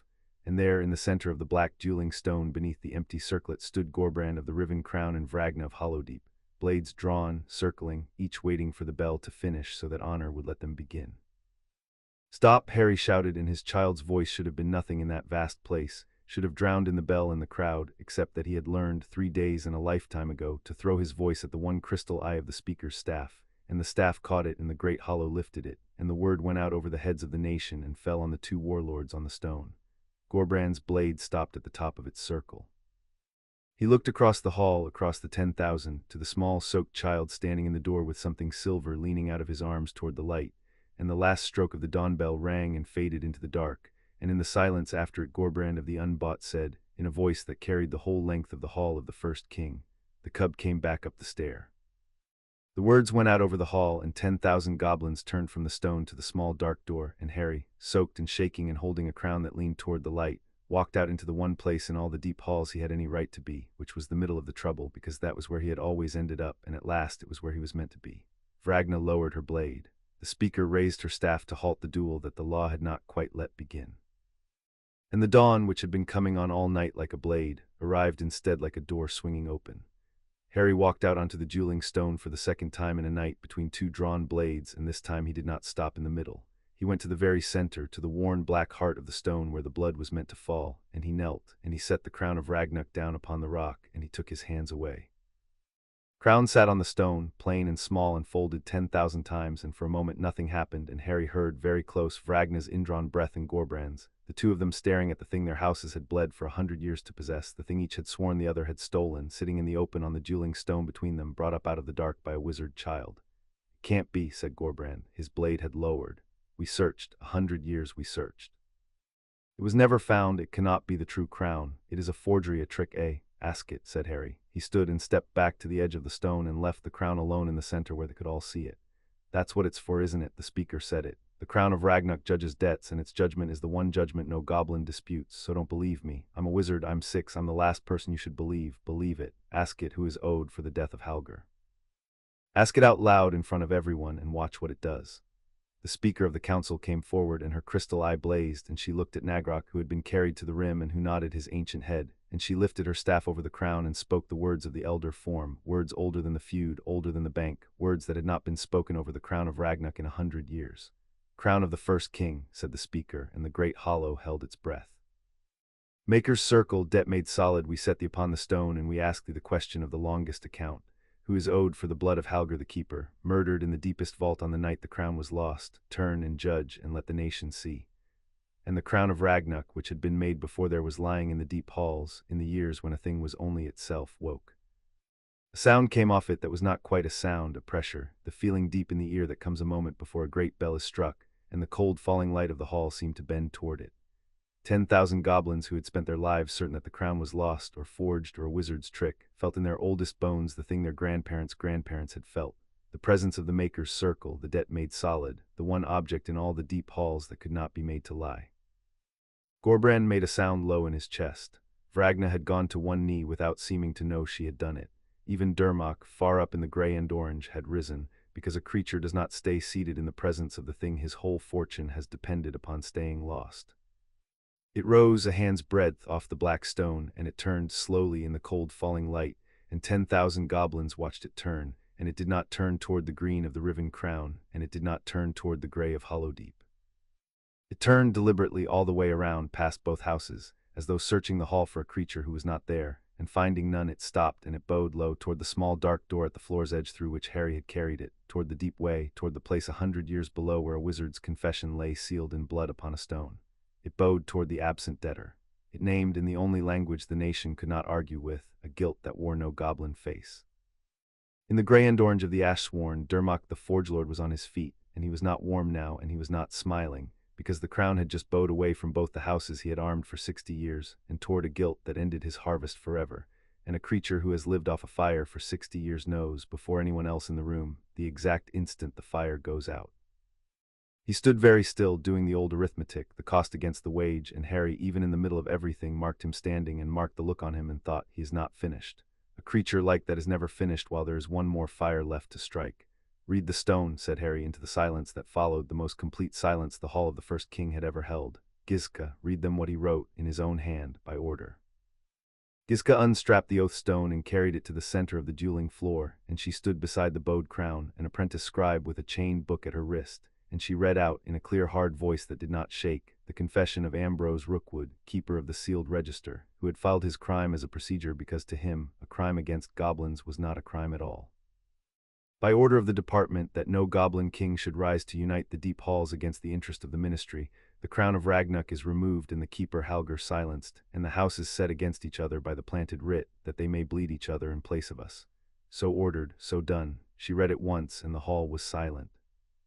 She read it again because the speaker bade her, so that no goblin could say they had misheard, and the second time, somewhere in the grey tears of Hollowdeep, a single voice began to keen.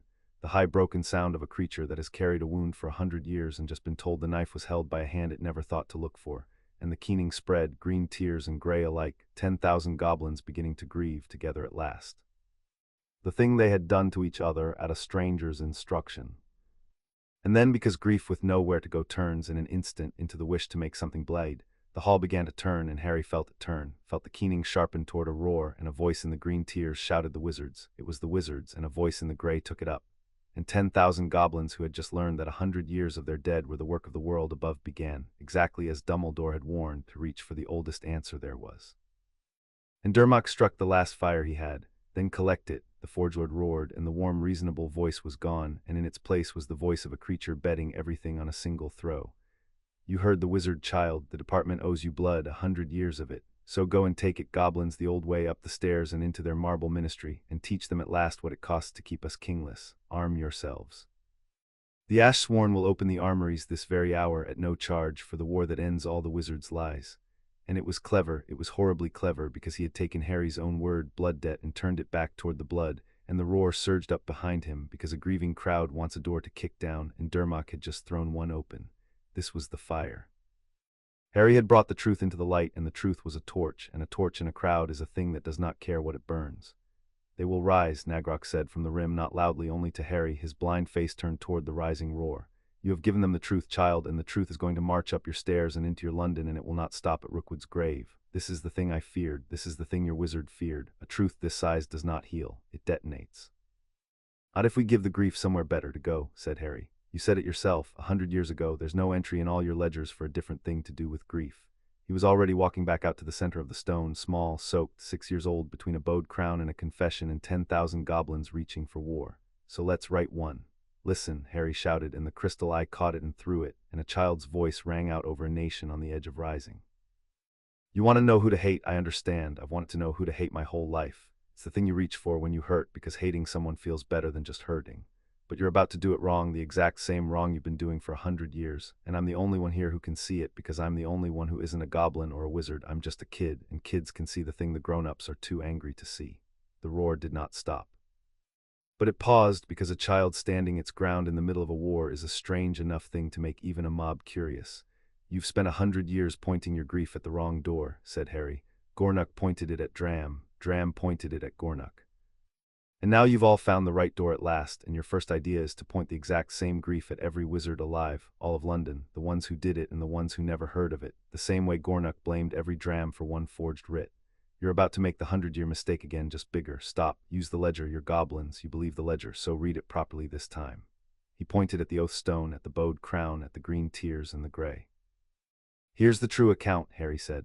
For 100 years you thought Dram owed Gornuk a blood debt, and Gornuk owed Dram one back, and you tried to settle it with each other, and you never could because the entry was forged. It was never true. Dram never owed Gornuk. Gornuk never owed Dram. The real entry, the true one, the one the crown just judged and the stone just proved, is this. The department of the ministry owes a blood debt to both your houses, the same debt to both of you. For Halger and for Borin and for all 4,011 names hanging in the Hall of Tallies.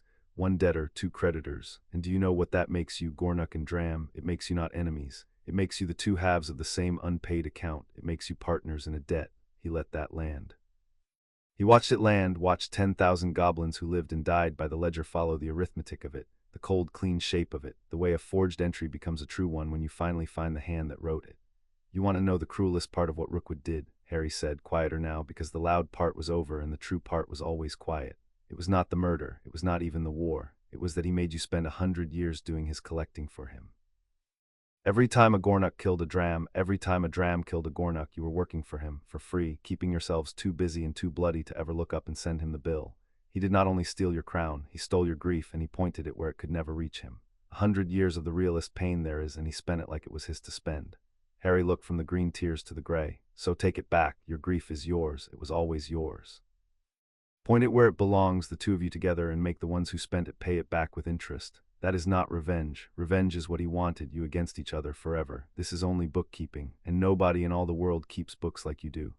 And a debt, said Harry, gets collected. That's your whole law. Every debt gets paid by somebody with something, so collect this one together. Not in blood, not by marching on London and burning wizards who never knew, because that's not collecting a debt, that's just starting a new one, and you of all people know where that ends. Collect it the Goblin way. The department owes you 100 years. Make them pay it. Make them open every sealed record. Make them return every right the conquered stole while you were kept too divided to refuse. Make them carve 4,011 names somewhere the world above can read them. That's a debt you can collect for 100 years if you have to, and every year you collect it together is a year Gornuk and Dram are on the same side of the counter, and that is the different thing to do with the grief. Not forgiveness. You don't have to forgive each other. You were never the ones who needed forgiving. You just have to stop sending each other the bill for a debt you were both always owed. Harry turned slowly in the center of the stone until he was looking up at the Forge Lord in the gray and orange, and he did the thing he was best at, which was to say the simple true thing out loud where everyone could hear it. Dermot wants the war, Harry said. Listen to him. The Crown just told you the truth, and the very first thing he did was try to turn it into a war, free armories and all, because he does not want the debt collected, he wants it spilled, the same as he has wanted for 60 years. Ask the question he taught me to ask, who profits, not Gornuk, not Dram. In 100 years of your dead, the Ash-sworn buried no one and sold to everyone. He did not forge the writ, he is no Rookwood. But he found the fire Rookwood lit, and he has fed it ever since on purpose for coin, knowing it was killing you, because a war is a harvest and you were the field. He pointed, a child's arm steady. There is a debt for that too, not as old as the department's, but yours and a great deal closer to hand. The hall of the First King turned, all 10,000 of it, and looked at Dermot of the Ash-sworn, and the Forge Lord watched the arithmetic complete itself in their faces, the wage against the cost, and he reached for one more clever thing to say and found, after 60 years, that the room had stopped buying. The wardens of the bank were already moving up the tiers toward him, unhurried, the way they moved toward a thing with nowhere left to run, and Dermot did not run, because a creature who has spent his whole life counting knows the sound of an account closing. It was Vragna who moved first. She crossed the dueling stone to Gorbrand in front of the whole nation, and she did not sheath her blade because the forms still held and they were still sworn, but she reversed it and held it out to him hilt first, the old gesture, older than the feud, the offering of the edge to the creature who had the most right to use it. 100 years my house has wanted one thing from yours, Gorbrand, she said, not your blood, your belief to be believed. The cub has given me that, and it cost him a night in the dark and very nearly his life, and it cost you the shape of your 100 years, which I think was the dearer price, and I will not pretend otherwise. She held the hilt steady. I cannot give you back your brothers, no one can, but I can stand at the same counter as you and send the bill where it belongs for the rest of my life and call you not friend. I am not ready for friend, but creditor, partner in the account. Will the House of the Riven Crown take the hilt and the partnership and leave the edge for the ones who earned it? Gorbrand the Unbought looked at the reversed blade and at the bowed crown, and at the small wizard child who had walked up his stair and taken away his enemy and left him, in its place, the harder and the truer thing, which was a debtor he could actually collect from and a grief he could finally use.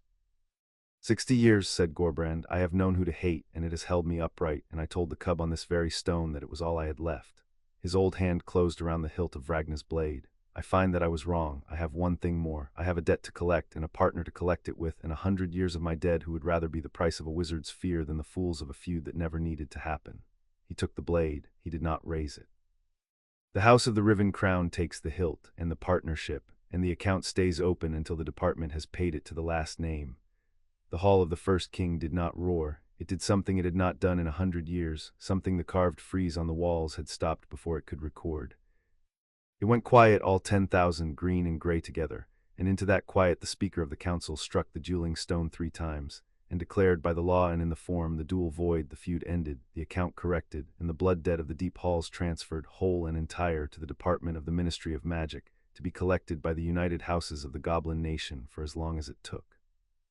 It was the first act in 100 years that both houses signed in the same ink, and the Speaker pressed the seal of the Council into it. And beside the seal of the council she pressed, at Nagrok's instruction, a second and a smaller mark, the seal of the keeper of the great ledger, who had not set his mark to a council act in 9 years, and set it to this one with his own trembling hand. And from the rim on his litter, the wizard of many chairs who had come down to seal the truth and had chosen instead to free it, Albus Dumbledore, rose to his feet and bowed, very low, to a hall full of goblins, and said, so that the whole nation heard a wizard of the high chairs say what none had said in all the history of the conquered, the debt is just, I have seen the proof. And I will carry the bill to London myself and see the first of it paid on my name and my office, beginning with the records beginning today. You have my oath, who have never given a goblin my oath, and I am ashamed it took a child to teach me that I should. They came for Harry then, but not the way creatures had come for him all his life. Nagrok had himself carried out onto the dueling stone, and he stood, swaying over the bowed crown, and he reached out and found Harry's shoulder and turned the child to face the nation. There is a law, said Nagrok, and the hall went still to hear the keeper of the great ledger, older than the feud, older than the conquered, older than my office, that we have not had cause to use in 1,000 years, because in 1,000 years no creature has earned it. When one not of the nation does for the nation what the nation could not do for itself, and asks nothing in return, the nation may enter that creature into the great ledger, not as a debtor and not as a creditor, but as kin. It is the highest entry there is. It cannot be bought, it cannot be inherited. It has been written exactly 4 times in the history of the deep halls, and never once for a wizard and never once for a child. His blind face turned down toward Harry. You found the boring book, you walked between the green and the gray. You returned a coin and would not ring the iron. You carried the crown up the stair and you set it on the stone, and you took your hands away when any other creature in this hall, goblin or wizard, would have set it on his own head. You gave it back. In 100 years of creatures taking, you are the first who came into the deepest vault in the world, held the most powerful thing in it, and chose to be a hand that gives. He lifted his iron staff and brought it down upon the dueling stone. Harry Potter, said Nagrok, the nation names you Peacebringer. We enter you into the great ledger as kin of the deep halls, the first wizard ever so written, and the youngest creature of any kind. Hear what it means, for it is not an honor, it is a fact, and the deep halls deal in facts. From this day, what is owed to you is owed by the whole nation. What threatens you is threatened by every blade in the deep. The vaults of Gringotts are open to you as they are open to no wizard alive, and the wardens of the bank will come at your need from any distance, through any door, and they will not ask your leave, and they will not be thanked, for kin do not thank kin for the keeping. You came to us a thing kept in a cupboard, you leave us kin of a nation. The ledger is balanced, it is written, it is true. And 10,000 goblins of the deep halls, green and gray and every color between, knelt all at once to a wizard child of 6 in a robe of no color, and the sound of it, the sound of a whole nation going to one knee on stone, was the loudest quiet Harry had ever heard. When they rose, they came to him one at a time in the form, because the deep halls give as they do everything, by right and by ledger. Griffook came, who had summoned a wizard child to a reckoning 3 mornings before and gotten back a Peacebringer, and pressed into Harry's hand a key of black iron, and said only, your vault, the deepest a wizard has ever held, it is mostly empty. Fill it with whatever a creature like you decides is worth the keeping. I find I can no longer guess. The speaker came and laid across his shoulders a mantle of gray and silver, the color of no house, the only color, she said, fit for a creature who had stood between the green and the gray and belonged to neither, and now to all. Gorbrand came and Vragna with him, the 2 old enemies shoulder to shoulder, and they gave him nothing at all, because, Gorbrand said, kin do not give kin a thing for doing what kin do. But they swore, both houses together, the first oath the 2 houses had sworn as one in 100 years, that the name of Potter would be kept and defended in the deep halls for as long as the deep halls stood, against any power above or below, and that an injury to the Peacebringer would be an injury to both houses jointly, an account they would collect without quarter. And Giska came last with the chained book at her wrist, and she had no vault to give, and no mantle, and no oath of houses. She took Harry's hand, and with her scribe's stylus she pricked the pad of his thumb in her own and pressed them together, and made on the back of his hand, in a single dot of mingled blood, a tiny mark, the goblin character that a scribe sets in the margin of an entry she will vouch for with her life. It means verified, Giska said. It means a scribe has read this account and swears it true. I am putting it on you because you are the truest account I have ever read, and because. She stopped and scowled fierce and bright, as she did when a feeling came too close to her face. Because you are my friend, wizard and goblins have no right for that, so I am inventing one, and this is it, and you are not permitted to argue, because I have already written it down. They brought Scarron up from the vault that has no number while the crown was still bowed on the stone. Harry had refused every honor, every gift, every vaultrite and token and oath, until they did, because he had written an entry in the dark, and he did not break his entries. The wardens went down with the bank's best healers and a litter of iron, and they brought the great burned warden up the warden's stair past the dragon and the dry downfall, and he was alive, barely, gray as ash and breathing in pieces, and when they set the litter down beside the dueling stone, Harry was there before it stopped moving, with his small hand in the warden's broken grip. The healers had not wanted to move him at all, and had moved him anyway, because Harry would not be named Peacebringer, would not take the mantle or the vault or the oath of the houses, would not so much as sit, until a litter went down the warden's stair and came back up with the warden upon it. A nation can refuse a child a great many things. It cannot easily refuse the one creature it has just knelt to. So they had gone down, the best of them, and brought him up through the dark and the dry downfall and past the unchained dragon, and laid the litter where the Peacebringer could reach it, and the Peacebringer had left the bowed crown and the kneeling nation and crossed the whole stone to wounded warden, because that, the watching nation understood, was simply the order in which this particular creature settled his accounts. "You came back for me," Scarron said. "It was not quite a question." "I wrote it down," said Harry. "I told you you don't get to die before I pay you back. It's against your own rules." "I have been a warden 90 years, said Scarron, and his flat voice was barely a thread now, but it held. "I have guarded gold and gems and the deeds of dead kings, and I have never once guarded a thing worth guarding, until a child told me on the first morning that he kept accounts and always owed people back, and I did not believe him, because no one had ever said it to me and meant it." His grip tightened, the last of his strength in it. "Peacebringer, kin of the nation, you will have 100 wardens now, and every one of them sworn, but I was first. I appointed myself first, on the morning you were not worth the breath, and I claim the right, by my own regulation, to be your warden until I die, which the healers tell me will not, after all, be today." The corner of his hard mouth moved all the way, for the first and only time. "Against my better sense, wizard child. From the very beginning, against all my better sense." And Harry, who had been named kin of a nation and Peacebringer of the deep halls and written into the great ledger as the first wizard and the youngest creature of any kind, put his face down against the great burned gray hand that had stood between him and the fire and the blade in the dark, and allowed himself, for once, to be a child where someone could see. There was the matter of the dragon. Harry would not leave until it was settled, and a nation that had just named him kin did not argue, and so a delegation of wardens and the bank's own keepers went down with Harry to the cavern, and Harry stood again in the worn circle of the chain, before the blind chain thing that had let him pass, and he had them strike the manacle, not the clankers, the manacle, and the chain that had worn its groove in the stone for 100 years fell away. The dragon did not move at once.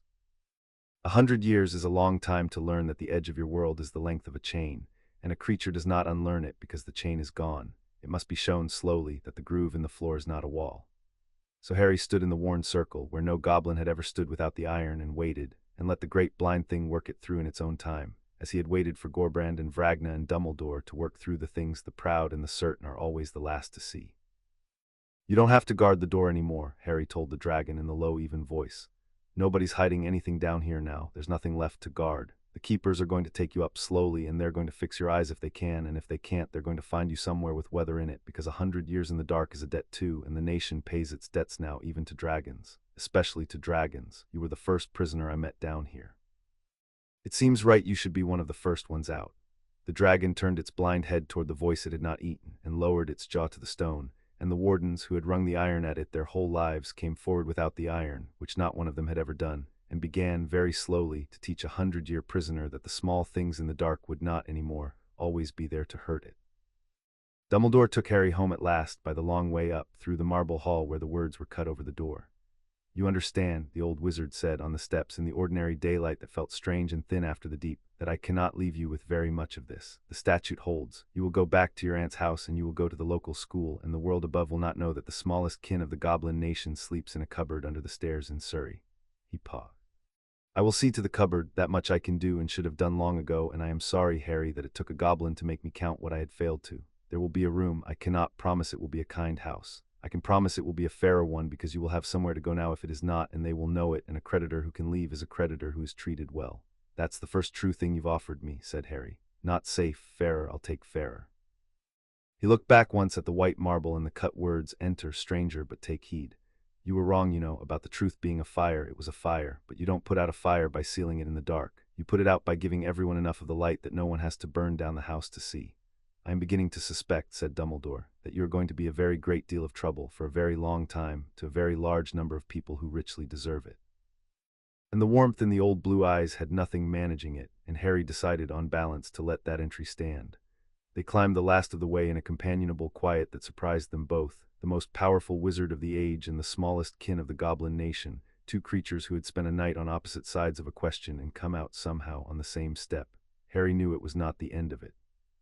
He knew Dumbledore would go on being Dumbledore, certain and kind and managing, and that there would be other letters, other doors built with 3 ways in and only 1 way out, other choices made for his own good by a creature sure he understood it better. But he had something now that he had not had 3 mornings ago at the kitchen table, watching the visitor on the path. He had somewhere to stand. He had a nation 1,000 feet down that had knelt to him and would come at his need through any door and a vault and a mantle, and the scribe's mark on the back of his hand for verified. He was, after 6 years of being an account written wrong and left to gather dust, a creature who could no longer simply be misfiled, because there were 10,000 below the earth who had read him and sworn him true. He went back to Privet Drive that afternoon, a child of 6 in a broken anorak, with a coin in his pocket that bore a crown made whole, no crack in it, struck new that morning by the forged clans of a nation at peace, the first coin of the first minting of the first day of the corrected account. He kept it in the pocket of the broken anorak, and at supper, when Aunt Petunia set the burnt corner in front of him and gave Dudley the eggs, Harry looked at the unfairness of it as he always had, and found that it had grown smaller, not because it had grown fairer, but because he was no longer only this, no longer only a thing kept in a cupboard and counted as less. He had been counted as kin once by creatures who did not give the word away. The Dursleys never knew where he had been. The neighbors never knew, the world above went on not knowing.